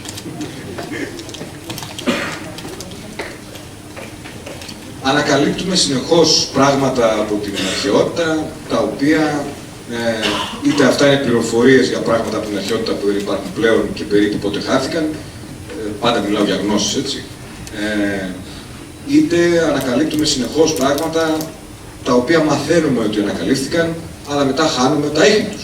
Ένα παράδειγμα το οποίο έχω ασχοληθεί παλαιότερα ήταν αυτή η ιστορία στους πολλοί την έχετε ακούσει με τους πάπυρους που βρέθηκαν μέσα σε κάτι βαλσαμωμένους κροκόδιλους που είχαν και κάποιες ελληνικές τραγωδίες κλπ. Το θυμάστε αυτό? No news, good news. Δεν ξέρουμε τι απέγινε αυτό, τι συμβαίνει με αυτό. Σημειώστε, αυτές τις ημέρες συμβαίνει κάτι. Στο Δερβαίνι, Νίκο, εσύ που το έψαξες, που μου το έλεγες, για πες λίγο εδώ στον κόσμο, ο Νίκος Φερεσιά. Για τον πάπυρο του Δερβενίου, ναι. Στο Δερβαίνι, στη Θεσσαλονίκη, πριν αρκετά χρόνια, είχε βρεθεί σε έναν τάφο ένας καμένος πάπυρος. Είχε μάλλον καεί και την περιοχή και ανάμεσα στα καμένα και από μινάρια που είχαν βρει από την πυρκαγιά ήταν και ένας πάπυρος. Άλλοι λένε ότι ήταν ήδη καμένος ο νεκρός και ότι μέσα στην κάψη του νεκρού είχαν κάψει κάποια βιβλία του. Παράξεις με έρθει με αυτό. Δηλαδή, ξέρεις, πεθαίνω και με εκεί με τα βιβλία μου. Λοιπόν, σε στείλω τα παίρνει για αστυνομιστικές υπηρεσίες. Πώς το λέγανε το σύριαλ που βλέπαμε προχθές? Με το τύπο που πυροβόλητο σκανέρισε, Torchwood. Ναι, προχθές βλέπαμε μερικά επεισόδια του Torchwood, ενός αμερικάνικου σύριαλ. Ναι, συγγνώμη. Ναι. Και ανάμεσα στα άλλα παράξενα και gadgets παρουσιάζει η σειρά, θυμάσαι. Είχε ένα gadget, το οποίο ήταν ένας τύπος, σαν στυλό, ήταν κάτι. Το έβγαλε την τσέπη, πήγε σε ένα βιβλίο και το πυροβόλησε. Δηλαδή, μάλλον το φωτογράφησε. Έβγαλε αυτό το στυλό που κρατούσε να λάμψει και μετά αυτό κατευθείαν το στυλό που κρατούσε πέρασε σε μια οθόνη όλες τις σελίδες του βιβλίου. Φωτογραφίσει όλες τις σελίδες του. Φανταστείτε δηλαδή ένα σκάνερ. Θα στείλει ένα βιβλίο, ας πούμε, αυτό εδώ, θα πλησιάζω εγώ ένα στυλό εδώ, τσακ, με μια λάμψη και μετά το συνδέω στο κομπιούτερ. Σε στυλ PDF, ξέρω εγώ. Χωρίς εγώ να έχω κάνει σελίδα-σελίδα το σκάν. Προσέγγιση. Ναι. Μπορεί. Αλλά προσέξτε κάτι όμως σε αυτό. Αυτό φαινόταν σαν κάτι science fiction, έτσι. Αλλά, μια science fiction σειρά. Ναι, αλλά αυτό το μηχάνημα υπάρχει. Βέβαια δεν είναι τόσο μικρό, δηλαδή πώς το βάλει στην τσέπη, είναι 3 containers, τα οποία ήρθαν οι φίλοι μας οι Αμερικάνοι μας στείλαν 3 containers με ένα σκάνερ της Hewlett Packard. Καμία σχέση με αυτά που έχουμε στα γραφεία μας, τα HP, τα scanners, με το οποίο μπόρεσαν και αυτή τη μάζα, γιατί στην ουσία πρόκειται για μια μάζα... Το λόγο του Βερβενίου δηλαδή ήταν καμένες σελίδες, κολλημένες με την άλλη, που δεν μπορούσες ούτε να γυρίσεις τη σελίδα το κατέφταξο σου, αλλά ούτε και να διαβάσεις τίποτα. Ναι. Και τελικά μπόρεσαν με αυτό το μηχάνημα, δηλαδή στην ουσία αυτό το σκάνερ, το παράξενο, το επιστημονικής φαντασίας υπάρχει σήμερα. Δεν είναι τσέπης βέβαια, πρέπει 4 καράβια να μεταφέρεις. Και με αυτό το σκάνερ στη Θεσσαλονίκη μπόρεσαν και σκάναραν. Δηλαδή στην ουσία κάνει μια μαγνητική τομογραφία του αντικειμένου. Και έτσι μπόρεσαν και έπιασαν την κάθε μια σελίδα και μετά με κάποιο τρόπο ανάλυσης του υλικού μέσα μπόρεσαν και διάβασαν τα γράμματα. Δεν θα σας πω τι ακριβώς, ποιο βιβλίο ήταν εκεί, ψάξτε το εσείς να το βρείτε. Πάντως ήταν ένα χρονοφίλμ, μπορούμε να το πούμε, γιατί εγώ το βλέπω σαν χρονοφίλμ τα βιβλία, ιδίως άμα είναι ένα αρχαίο βιβλίο. Είναι ένα σπάνιο, είναι ένα σπάνιο βιβλίο, το οποίο... Όχι, δεν το λέω. Να ψάξετε. Το Google είναι Papyrus Verbenea. Αυτό. Λοιπόν, έχει ενδιαφέρον ότι στείλαν ένα καράβι από την Αμερική με 3 κοντέινερς, με αυτό κτλ. Γνωρίζαν από πριν δηλαδή ότι κάτι σημαντικό περιείχε αυτό το βιβλίο χωρίς να το έχουν διαβάσει. Και πάω στοίχημα, ας πούμε, ότι σε λίγο καιρό δεν θα χάσουμε και τα ίχνη του τι διαβάσαμε και ενδεχομένως και το αντικειμένο αυτού καθ' αυτού, όπως έχει συμβεί άπειρες φορές. Λοιπόν,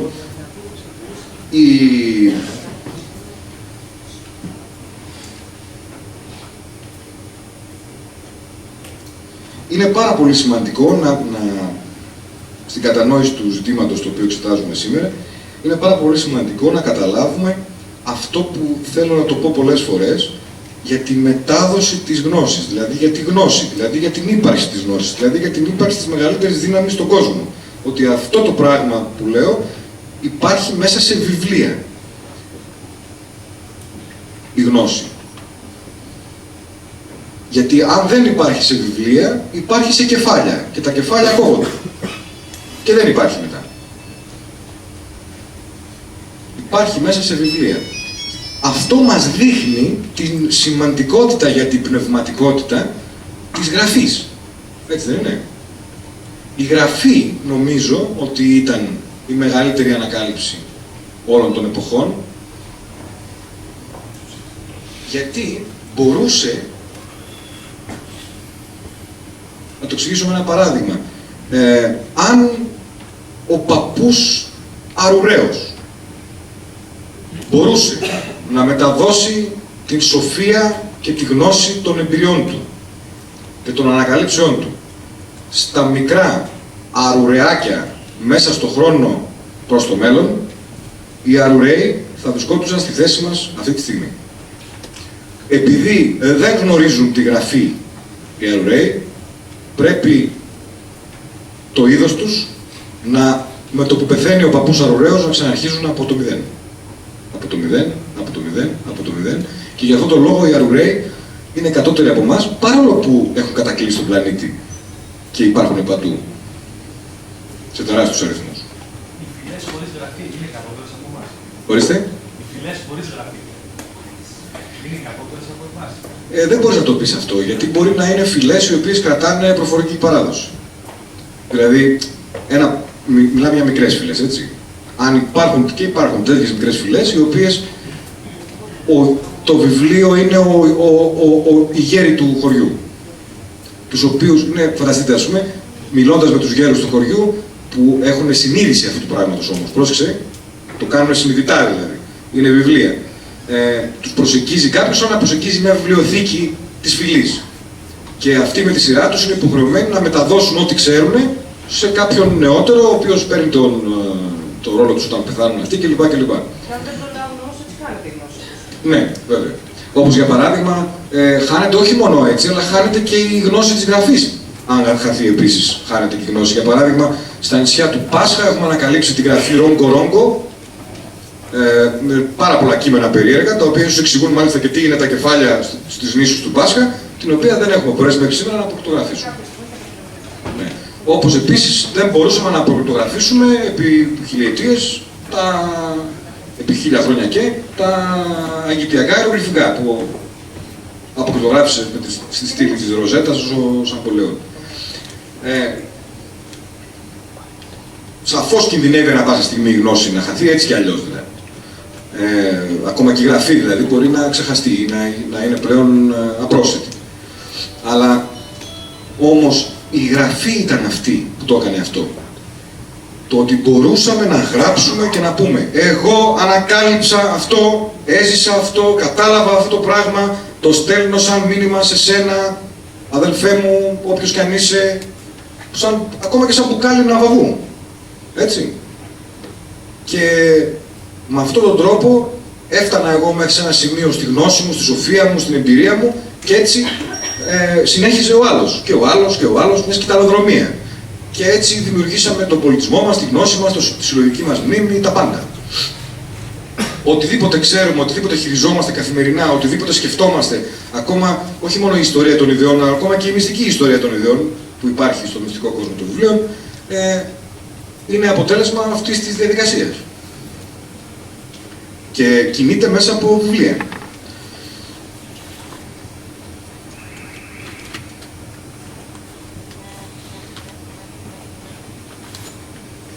Καταλαβαίνετε λοιπόν ότι αυτοί οι συνδυασμοί των 24 γραμμάτων του αλφαβήτου, γιατί περί αυτό πρόκειται.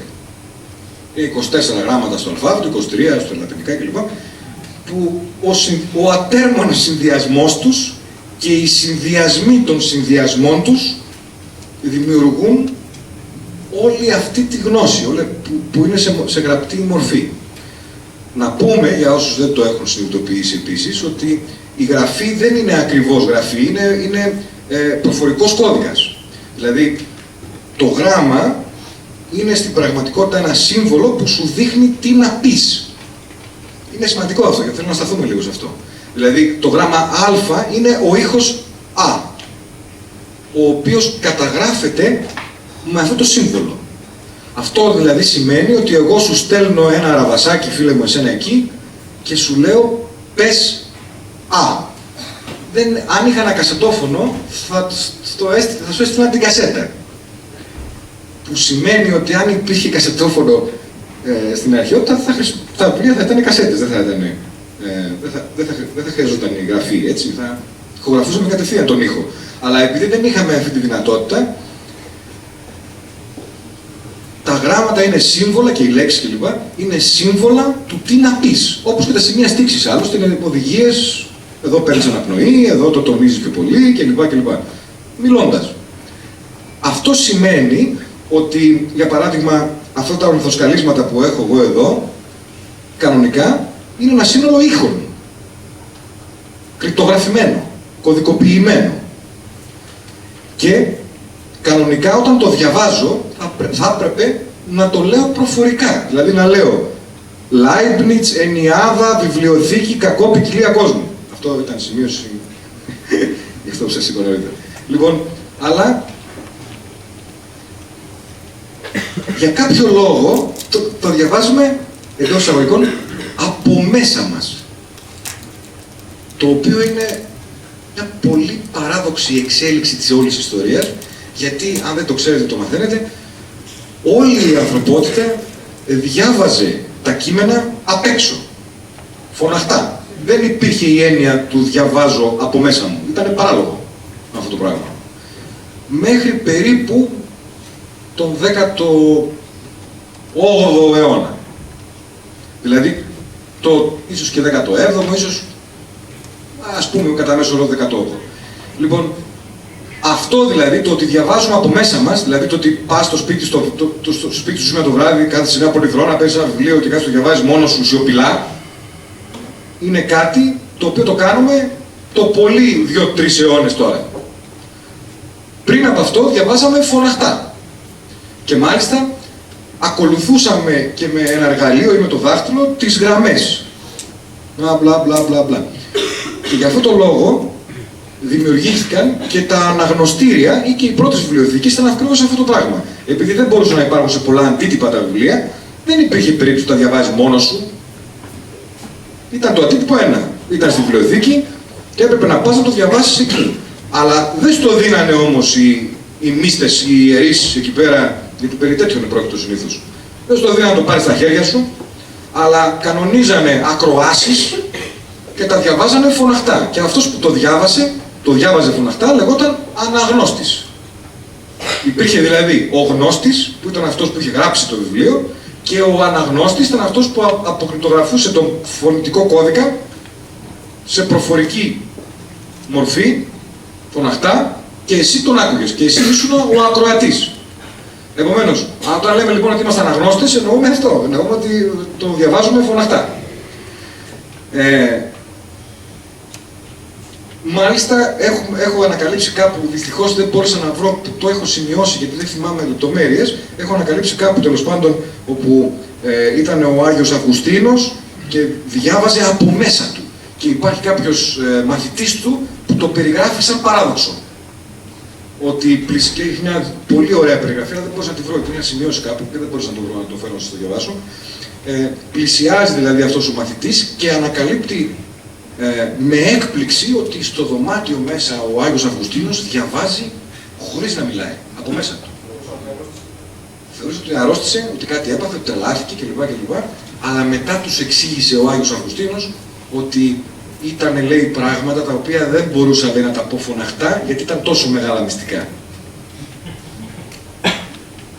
Λοιπόν, και εκεί πάνω σε ένα σχολιασμό τέτοιο έχει υποθεί και αυτή η φράση σε ένα άλλο βιβλίο που σχολιάζει αυτό, το ξύφος, το να δίνεις ένα βιβλίο σε έναν μωρό είναι σαν να δίνεις ένα ξύφος σε έναν μωρό κλπ. Υπήρχε λοιπόν πάντοτε αυτή η διάκριση της γνώσης, οι φιλετικές διακρίσεις είναι πατατάκια μπροστά στη διάκριση της γνώσης. Μέχρι και ο άνθρωπος που ξέρουμε ότι αγαπούσε τόσο πολύ και δίδασκε την αγάπη, είπε «Μη ρίπτετε τα μαργαριτάρια στους χοίρους». Παρόλο που έλεγε «Αγαπάτε ένας τον άλλον, είμαστε όλα αδέλφια», κτλ. Ή έλεγε και αυτό, είναι περίεργο. Λοιπόν, η γνώση ήταν και είναι πάντα για λίγους.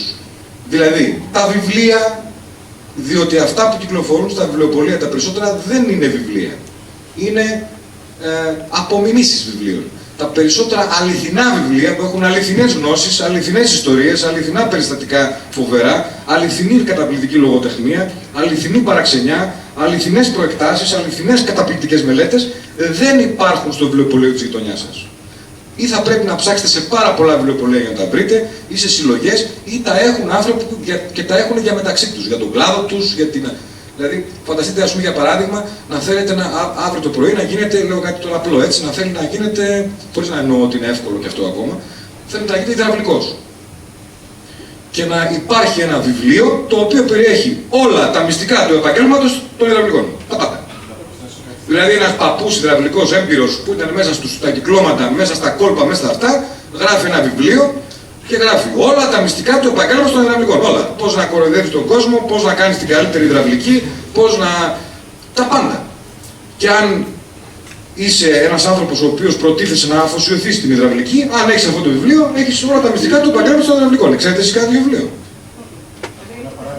Σας ρωτάω, ξέρετε ένα βιβλίο που να έχει όλα τα μυστικά του επαγγέλματος των υδραυλικών? Ή οποιασδήποτε συντεχνίας, οποιοδήποτε επαγγέλματος. Ένα βιβλίο θέλω. Υπάρχει κάποιος εδώ που ασχολείται με την αρχιτεκτονική. Για παράδειγμα, υπάρχει ένας αρχιτέκτονας ο οποίος να έχει γράψει σε ένα βιβλίο 5.000 σελίδων όλα τα μυστικά του επαγγέλματος των αρχιτεκτών, όχι της αρχιτεκτονικής, του επαγγέλματος του να είσαι αρχιτέκτονας. Έχει μια μακρά ιστορία η αρχιτεκτονική. Γιατί δεν υπάρχει αυτό το βιβλίο? Κάνω κάποιο λάθος. Λέω δεν υπάρχει. Υπάρχει. Εμείς δεν το ξέρουμε. Ή απαγορεύεται να υπάρχει ρητά. Αλλιώς. Διαλέξτε και πάρτε. Μια καταγγελία δεν έκανε ο Λουκάς. Συνήθως κάνει καταγγελίες ο Λουκάς. Πάμε σε αυτό που λέω, Παντελής. Τώρα στη ιστορία του να πω για να μην φύγει η ροή του πράγματος που λέω, ότι αν ισχύει αυτό το πράγμα που σας είπα τώρα για τους υδραυλικούς, φανταστείτε και άλλα πράγματα. Πριν από μερικούς μήνες, θέλω να υποστηρίξω τον Παντελή αυτό που λέει, πριν από μάλλον 1,5 χρόνια παραπάνω, ήρθε η μεγαλύτερη ευθετία πάνω στη μελέτη του περίφημου μηχανισμού των αντικυθύρων στη Θεσσαλονίκη για μια ομιλία. Και αποφάσισα να πάω να την παρακολουθήσω γιατί τη θεωρούσα πάρα πολύ σημαντική για το μεγάλο αυτό μυστήριο. Ο άνθρωπος αυτός στην ομιλία πάνω που δεν ήταν ο Λιακόπουλος εκεί. Λοιπόν, στην ομιλία που ήμασταν εγώ και ο καθηγητής αστρονομίας, ο κ. Σιραδάκης μόνο. Λοιπόν, φανταστείτε δηλαδή, το μεγαλύτερο μυστήριο όλων των εποχών που συζητάνε όλοι, ήμασταν 2 άτομα. Λοιπόν, στην συζήτηση επάνω, τον ρώτησα εγώ, του λέω. Μάλλον μας είπε ο άνθρωπος πρώτα ότι θα ήθελε να μας ζητήσει συγγνώμη, αλλά δεν θεωρεί το μηχανισμό των αντικυθύρων ένα μηχανισμό κάποιου σοφού, αλλά μία σειρά τεχνητών. Σκεφτείτε αυτό που σας έλεγε ο Παντελής πριν. Και το ρώτησα εγώ, τεχνητών, άρα πρέπει να υπάρχουν βιβλία. Βιβλιογραφία τους. Πού τα βλέπαν αυτοί τα μυστικά και το κάνανε αυτό το πράγμα, αφού ήταν τεχνίτες. Μου λέει, θα τα λέγανε μεταξύ τους. Του λέω και πώς λέγανε, υπολογίζαν τις κινήσεις των πλανητών με το μάτι. Αυτό έχει ακρίβεια 72 χρόνων, πρόκειται για ένα τεχνητό πλανητάριο. Και μου λέει ο κύριος White, που είναι μαθητής του Derek Bell Solar Prize και είναι ο διευθυντής του Ινστιτούτου Τεχνολογίας του Λονδίνου, μου λέει, κοίτα λέει, αυτός είναι η ευθυντία που σας έλεγα πριν δηλαδή, μου λέει, κοίτα, τα είχε γράψει ο Πτολεμαίος τότε. Εν τω μεταξύ το χρονολογεί το συγκεκριμένο μηχανισμό το 90 μετά Χριστόν αργότερα. Το αργότερο δηλαδή δυνατό που φτιάχτηκε ο μηχανισμός αυτός. Τον κοίταξα κάπως στραβά και προσέξτε τώρα πόσο σημαντικό είναι και πόσο αποδεικνύουν τα βιβλία και η μελέτη των βιβλίων τα μυστικά του πράγματος. Το κοίταξα στραβά και δεν τον πρόσβαλα. Λέω εντάξει, καθηγητής θα ξέρει περισσότερο από μένα για το θέμα. Αλλά ο κύριος αυτός εννοούσε τον Πτολεμαίο, τον αστρονόμο, ο οποίος είναι το 300 μετά Χριστόν. Που αποκλείεται να έχει γράψει αυτά τα βιβλία. Που σημαίνει ότι κάποια φατρία, κάποια ομάδα μάλλον ανθρώπων, κατήχε μια σειρά από βιβλία που περιέγραφαν την κατασκευή των μηχανισμών αυτών, που δεν ήταν ένας αλλά πολλοί, σύμφωνα με τον ίδιο, η οποία χάθηκε παντελώς. Δηλαδή υπάρχει μια ολόκληρη αστρονομική γνώση η οποία παρέμεινε μυστική και χάθηκε, εξαφανίστηκε. Κάποιοι την είχαν. Και μετά από πολλά χρόνια, 200 χρόνια, ο Πτολεμαίος κατασκεύασε ας πούμε το βιβλίο το οποίο αποκάλυπτε κάποια μυστικά αυτής της γνώσης. Δηλαδή με λίγα λόγια, υπήρχαν σίγουρα πάρα πολλές ομάδες παρόμοιες, οι οποίες αποκάλυπταν φοβερά μυστικά τα οποία παρέμειναν σε κάποιες μυστικές ομάδες.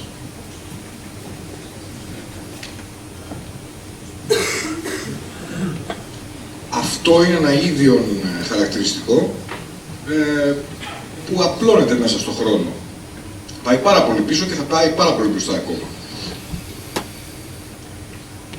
Μετέφεραν από παλιά, οι γραφείς ήταν οι άνθρωποι οι οποίοι γράφανε, αντιγράφανε ή γράφανε τα βιβλία. Δηλαδή μιλούσε ο Χρήστος, ο Οικονομίδης, ο Σωκράτης και εγώ ήμουν ο γραφέας. Ήμουν στην παρέα όταν συζητούσαν ο Σωκράτης με τον Λαβιολέτ και ο Πιμενίδης με τον Τάδε και κατέγραφα το πράγμα που συζητούσαν. Ήμουνα δηλαδή ο δακτυλογράφος που λέμε, ο στενογράφος. Αυτό μετά, αν ήθελα εγώ να το δώσω σε κάποιον άλλον, δεν μπορούσα να το κάνω γιατί ήταν κάτι σημαντικό. Δηλαδή θα το έδινα εγώ στον οποιονδήποτε ή ακόμα και σε κάποιον ο οποίος του να το χάσει, να το κλέψει. Πολλές φορές και οι φιλίες ακόμα δεν μετράνε σε αυτά. Δηλαδή, αν ο άλλος έχει ένα γνωστικό αντικείμενο καταπληκτικό, μπορεί να το κλέψει από το φίλο του, έστω και να το εκμεταλλευτεί κάπως, ας πούμε, έστω και αν είναι φίλοι. Να προδώσει τη φιλία τους. Μέχρι και σε αυτό το επίπεδο. Έτσι λοιπόν έπρεπε να αντιγραφούν, δηλαδή να δοθεί αν είναι ακόμα και στον φίλο, ακόμα και στον ορκισμένο φίλο, δηλαδή το μέλος της αδελφότητάς μας, με ένα αντίγραφο. Υπήρχε λοιπόν ο γραφέας ο οποίος αντέγραφε το βιβλίο. Για να πάρετε μια ιδέα, ας πούμε, για παράδειγμα, ο μέσος χρόνος αντιγραφής της βίβλου, πριν την τυπώσει ο Γουτεμβέργιος, ήταν 1 χρόνος. Δηλαδή για να φτιαχτεί ένα αντίγραφο της βίβλου έπρεπε κάποιος να την αντιγράφει επί 1 χρόνο. Και ξαφνικά ο Γουτεμβέργιος βγήκε και έβγαλε 180 αντίγραφα σε λιγότερο χρόνο. Δεν γνωρίζω σε πόσο χρόνο. Πάντως σίγουρα όχι 1 χρόνο. Ίσως μια εβδομάδα, ξέρω εγώ, ίσως 1 μήνα. Λοιπόν,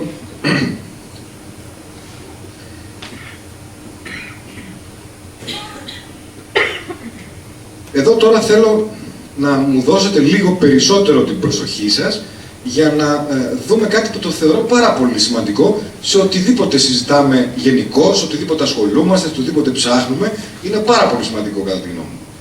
Λοιπόν, αυτή τη στιγμή εγώ έχω αυτό το μικρόφωνο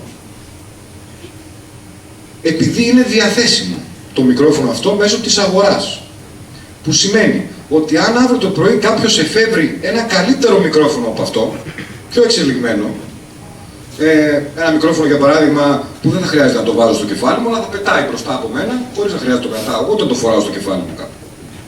Λέω τώρα μέσα χλαμά.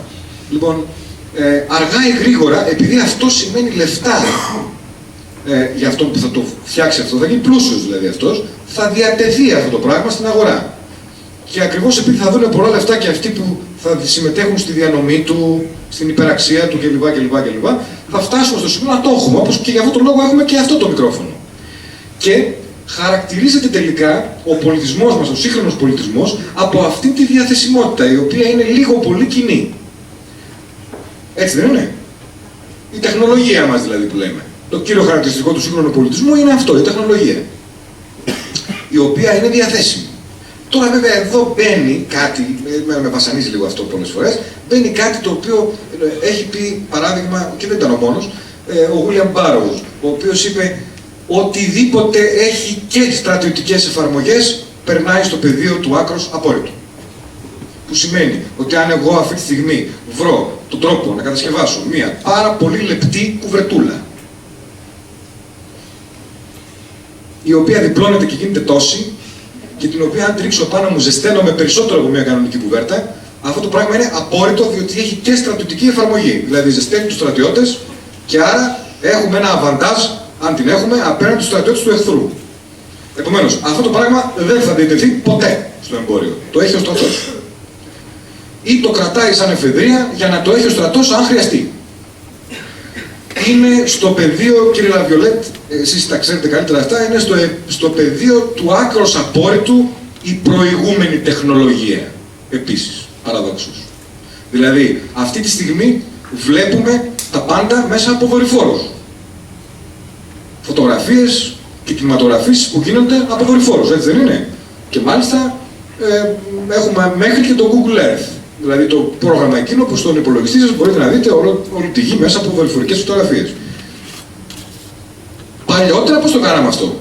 Με αεροφωτογραφίες. Υπήρχαν αεροπλάνα τα οποία πετούσαν σε μεγάλο ύψος, τραβούσαν φωτογραφίες και υπήρχαν ειδικοί οι οποίοι μπορούσαν, μόνο αυτοί μπορούσαν, κανένας άλλος, μπορούσαν στις αεροφωτογραφίες αυτές να ξεχωρίσουν τι δείχνει. Δηλαδή για παράδειγμα ότι εδώ υπάρχει ένα στρατόπεδο και στο στρατόπεδο υπάρχουν κάτι φορτηγά που έχουν, ξέρω εγώ, που είναι παρκαρισμένα εκεί και λοιπά, οπότε θα βομβαρδίσουμε εδώ και λοιπά και λοιπά. Όλο αυτό το πράγμα και όλα τα συστήματα που είχε από πίσω του δεν ισχύουν πλέον, έτσι δεν είναι? Αν όμως αύριο το πρωί πέσουν οι δορυφόροι ή δεν έχουμε ρεύμα για να λειτουργήσει το κομπιούτερ σας, αυτή η γνώση η προηγούμενη είναι το πιο απόρριτο πράγμα του κόσμου, διότι αυτός που θα την έχει θα έχει αβαντάζ σε σχέση με τους άλλους, ενώ οι άλλοι το ξέχασαν για χάρη της σύγχρονης τεχνολογίας. Επομένως, αυτό το πράγμα που περιέγραψα τώρα, το πώς και με ποια συστήματα τραβιούνται οι αεροφωτογραφίες και αποκωδικοποιούνται στο τι δείχνουν, ήταν απόρριτο στην εποχή του και είναι απόρριτο και σήμερα. Δεν ξέρω αν με παρακολουθείτε. Μπορείτε, αν θέλετε, για να μην κουράζομαι εγώ, ή να μην σας κουράζω ενδεχομένως αν δεν σας ενδιαφέρει το συγκεκριμένο, να το αντιστοιχίσετε με άλλα πράγματα. Εγώ τώρα σας το έφερα με τις αεροφωτογραφίες. Λοιπόν, παρόλα αυτά, κάνουμε ένα θεμελιώδες λάθος. Αυτό ήταν αυτό που ήθελα να σας επιστήσω την προσοχή. Κάνουμε ένα θεμελιώδες λάθος. Κοιτάμε το μακρινό παρελθόν και θεωρούμε ότι ο κόσμος του μακρινού παρελθόντος ήταν ο σύγχρονος κόσμος και ότι η τεχνολογία ήταν διαθέσιμη σε όλους. Που βλέπουμε και ότι και τώρα που λέμε ότι είναι διαθέσιμη σε όλους, δεν είναι διαθέσιμη σε όλους στην ουσία, έτσι, αλλά αυτή που είναι διαθέσιμη. Κοιτάμε λοιπόν το παρελθόν και λέμε η τεχνολογία του παρελθόντος ήταν διαθέσιμη σε όλους όπως είναι και στο σύγχρονο κόσμο. Επομένως, αν δεν βλέπουμε τεχνολογία εμείς, λέμε για το παρελθόν ότι δεν υπήρχε τεχνολογία. Δηλαδή το συμπέρασμα που βγάζουμε στο ότι δεν υπήρχε αρχαία τεχνολογία του παρελθόντος μεγάλη και σημαντική όπως έχουμε εμείς, προκύπτει από το γεγονός του ότι θεωρούμε ότι αυτή η τεχνολογία θα ήταν διαθέσιμη στους πάντες όπως είναι σήμερα. Αλλά δεν έχει και δεν είχε κανένα λόγο να είναι διαθέσιμη στους πάντες. Να σας φέρω ένα παράδειγμα. Είμαι εγώ αυτή τη στιγμή στην αρχαία Βαβυλώνα, στην αρχαία Ρώμη, στην αρχαία Αθήνα και ανακαλύπτω το αεροπλάνο. Είμαι η αδελφή Ράιτ ή όποιος ήταν αυτός που πριν από τους αδελφούς Ράιτ, ο Νταβίντσι, ξέρω εγώ.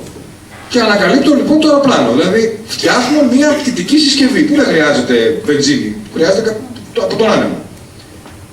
Ή ακόμα καλύτερα, ανακαλύπτω τον ηλεκτρισμό. Ανακαλύπτω την εκμετάλλευση της ηλιακής ενέργειας. Και κατ' επέκταση και μηχανήματα που μπορούν να γίνουν από αυτό. Ανακαλύπτω τη χρήση του ατμού. Θεωρείται αυτή τη στιγμή σε όλους τους προωθημένους μελετητές, που μέσα από τα παρασκήνια αυτού του πράγματος έχει προκύψει, για όσους το ξέρετε, και το λεγόμενο steampunk, ότι τις χρήσεις του ατμού τις είχαμε από το πολύ μακρινό παρελθόν. Και υπήρχε τεχνολογία βασισμένη στον ατμό. Τέλος πάντων. Λοιπόν, αν εγώ λοιπόν ανακάλυπτα ένα αεροπλάνο, εγώ και οι φίλοι μου, τι θα κάναμε? Θα πετούσαμε. Έτσι δεν είναι? Θα είχαμε κανένα λόγο να μοιράσουμε αυτή μας την ανακάλυψη σε όλη την ανθρωπότητα, ή σε όλη την Ελλάδα, ή σε όλη τη Ρώμη? Για ποιο λόγο? Καταλαβαίνετε τι λέω? Θα μπορούσαμε να πετάμε. Αυτό σημαίνει ότι θα ήμασταν δυνατοί, θα είχαμε δύναμη. Γιατί να τη μοιραστούμε με τους υπόλοιπους? Αν είχαμε στα χέρια μας μια τεχνολογία η οποία μας έδινε δύναμη, γιατί να τη μοιραζόμασταν με τους άλλους? Δηλαδή και με τους εχθρούς, δηλαδή και με τους πληβίους, δηλαδή και με αυτούς που διαφωνούσαν, δηλαδή με τους χείρους. Να το πούμε έτσι. Οι Ρωμαίοι τους λέγανε ρες. Έτσι. Πράγματα. Έλεγαν το λαό οι Ρωμαίοι. Και από αυτό βγαίνεται το res publicae, το republic που λέμε, η δημοκρατία, έτσι. Είναι των πραγμάτων. Λοιπόν, του λαού τζίκου δηλαδή. Λοιπόν, που δεν είναι άνθρωποι, είναι πράγματα. Επομένως, γιατί εγώ να το μοιραστώ αυτό με τα πράγματα, με τους res? Θα πετάω λοιπόν, θα το βλέπετε εσείς και θα λέτε πετάει ο Απόλλωνας.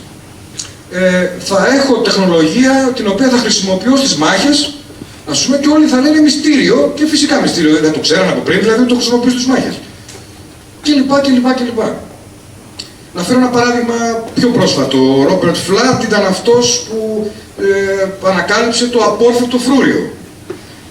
Το έκανε σε σκίτσα, σε αρχιτεκτονικά σχέδια. Ήταν ένα πολύπλοκο, τέλος πάντων, μια πολύπλοκη μορφή οχυρού. Φανταστείτε τώρα έναν ήλιο, ας πούμε, για παράδειγμα, ή ένα άστρο με ακτίνες βέλη και με ομόκεντρα τείχη κλπ. Τέλος πάντων, ένα κάστρο το οποίο μπορεί να βληθεί μόνο από τη σύγχρονη αεροπορία. Είναι απόρθωτο, δεν μπορείς να το πάρεις. Και κατατροπώνεσαι άμα το πολιορκήσεις. Λοιπόν, αυτό το απόρθωτο φρούριο το κατέθεσε στους λόρδους εκεί της Αγγλίας για να κατασκευαστεί και του αρνήθηκαν να το κατασκευάσουν. Και έχουμε καταγραμμένη την διαμαρτυρία του Φλαντ του γιατί δεν κατασκευάζουν το απόρθωτο φρούριο. Και έχει διασώσει ο Φλαντ το διάλογο που κάνει με τους άρχοντες της εποχής, όπου του λένε: αν κατασκευάσουμε εμείς το απόρθωτο φρούριο, αυτό θα είναι κάτι φανερό, έτσι δεν είναι? Δεν είναι κρυφό. Παρά φρούριο.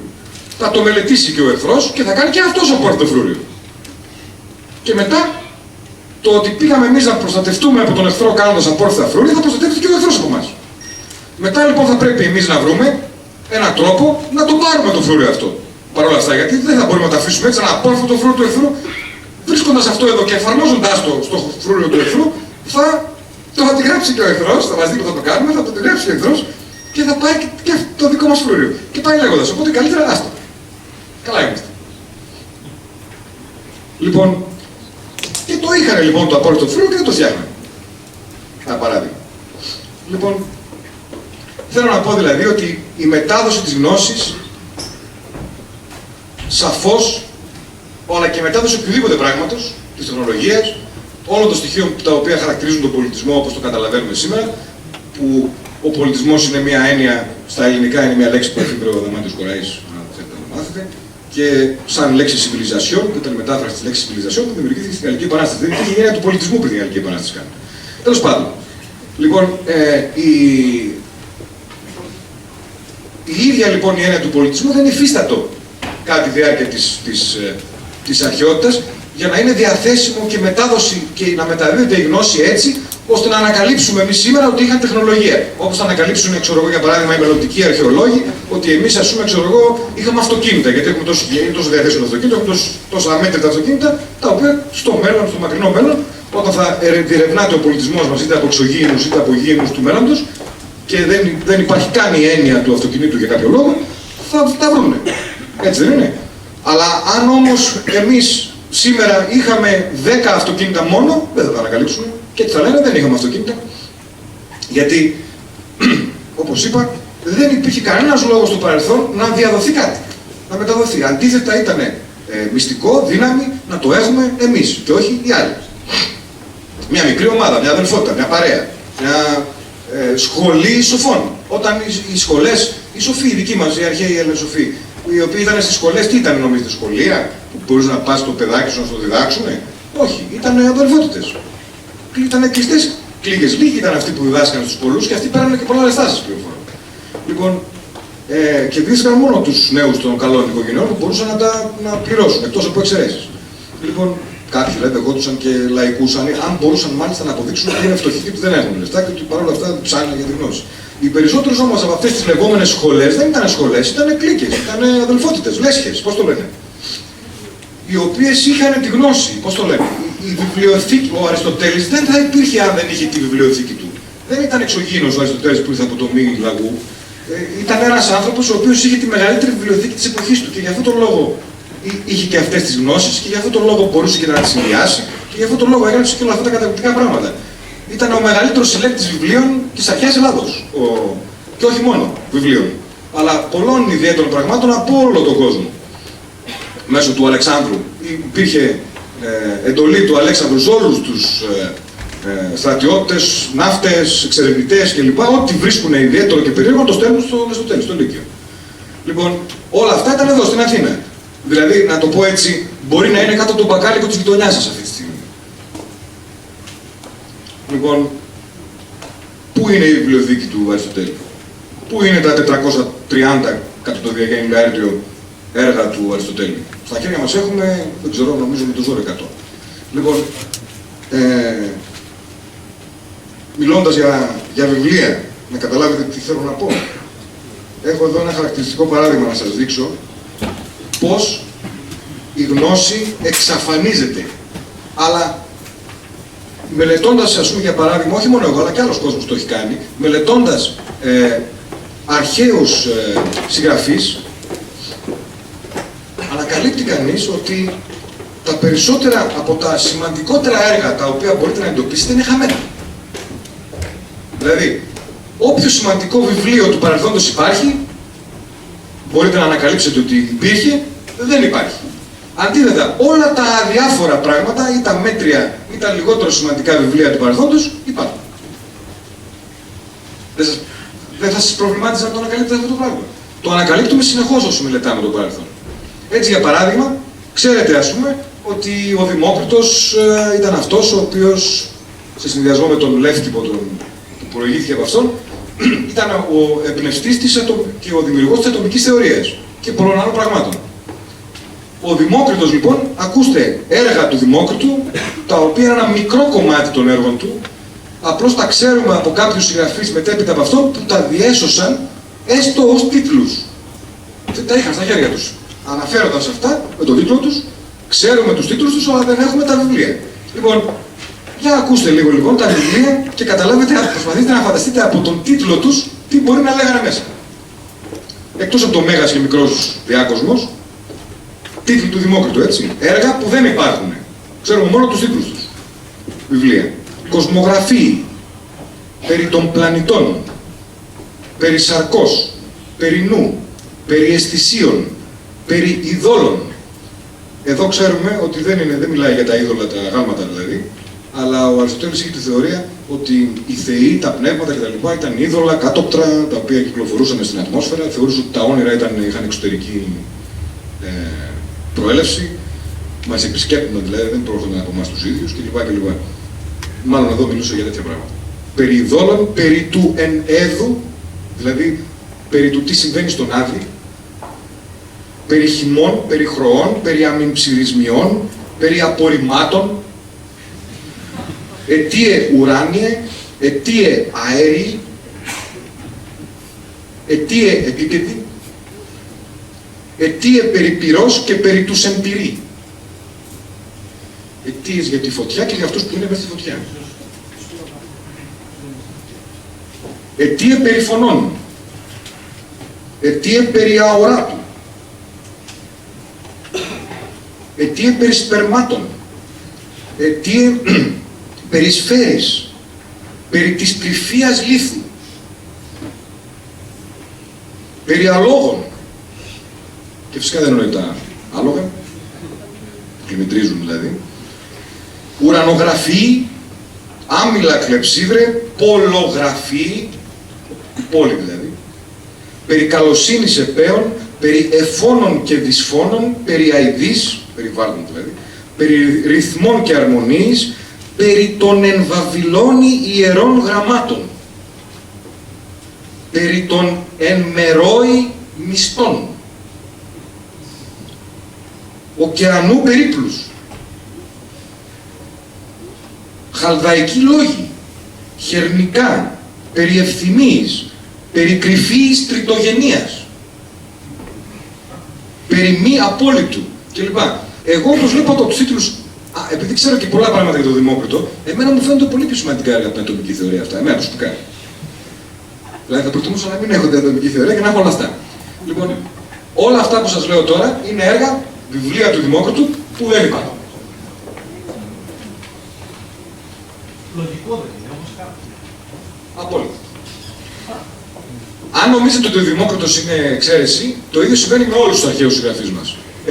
Επειδή θα κουραζόσαστε να σας διάβασα τώρα μια λίστα μέχρι το πρωί, ας πούμε, από βιβλία τέτοια, έχω μόνο μια δεύτερη, ας πούμε, του Θεόφραστου. Ο Θεόφραστος ήταν ο διάδοχος του Αριστοτέλη στο Λύκειο. Πάρα πολύ και αυτός. Πολύ καλός άνθρωπος και πάρα πολύ μεγάλος φιλόσοφος, πολύ ψαγμένος και μάλιστα το Θεόφραστος ήταν και παρατσούκλι, ας πούμε, δηλαδή εκφραζόταν τόσο τέλεια, τόσο καλά και ήταν τόσο φοβερός συγγραφέας που ήταν θεϊκός. Λοιπόν, Θεόφραστος. Λοιπόν, επίσης χαμένα, έτσι. Περί συλλογισμών, περί αναλύσεων, περί ανέμων και υδάτων. Η έκφραση αυτή προέρχεται από αυτό το χαμένο έργο του Θεόφραστου, ας πούμε, γιατί κάπου Σουητόνιος συζητάει, ας πούμε, ξέρω εγώ, από κάποια στοιχεία που έχουν ότι ήταν πάνω σε πολλά θέματα.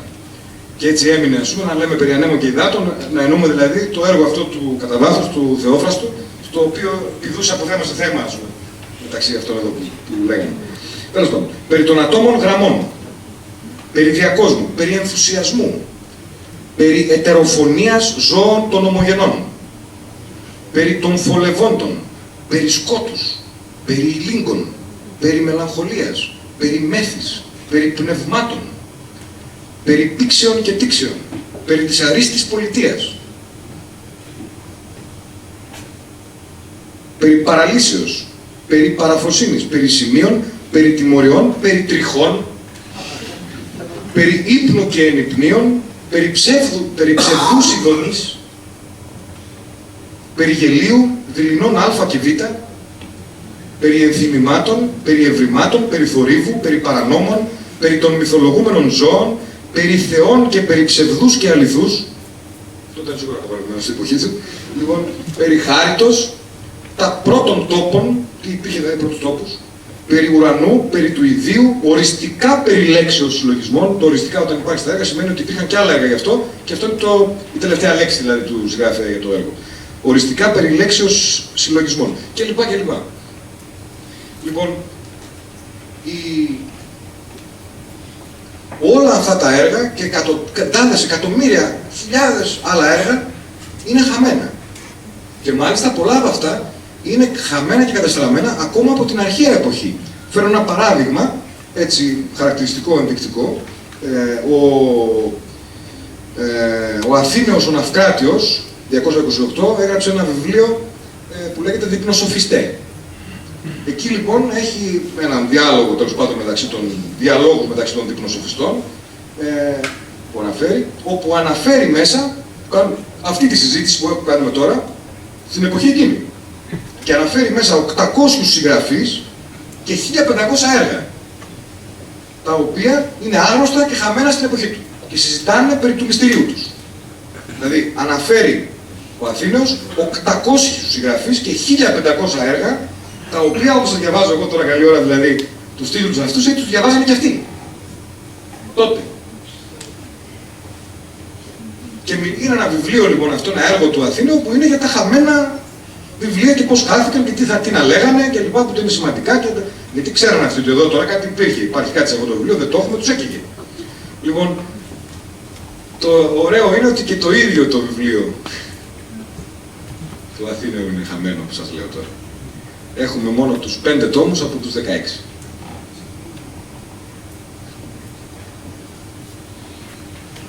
Δηλαδή το ίδιο το βιβλίο που μιλάει για τα χαμένα βιβλία είναι χαμένο. Λοιπόν,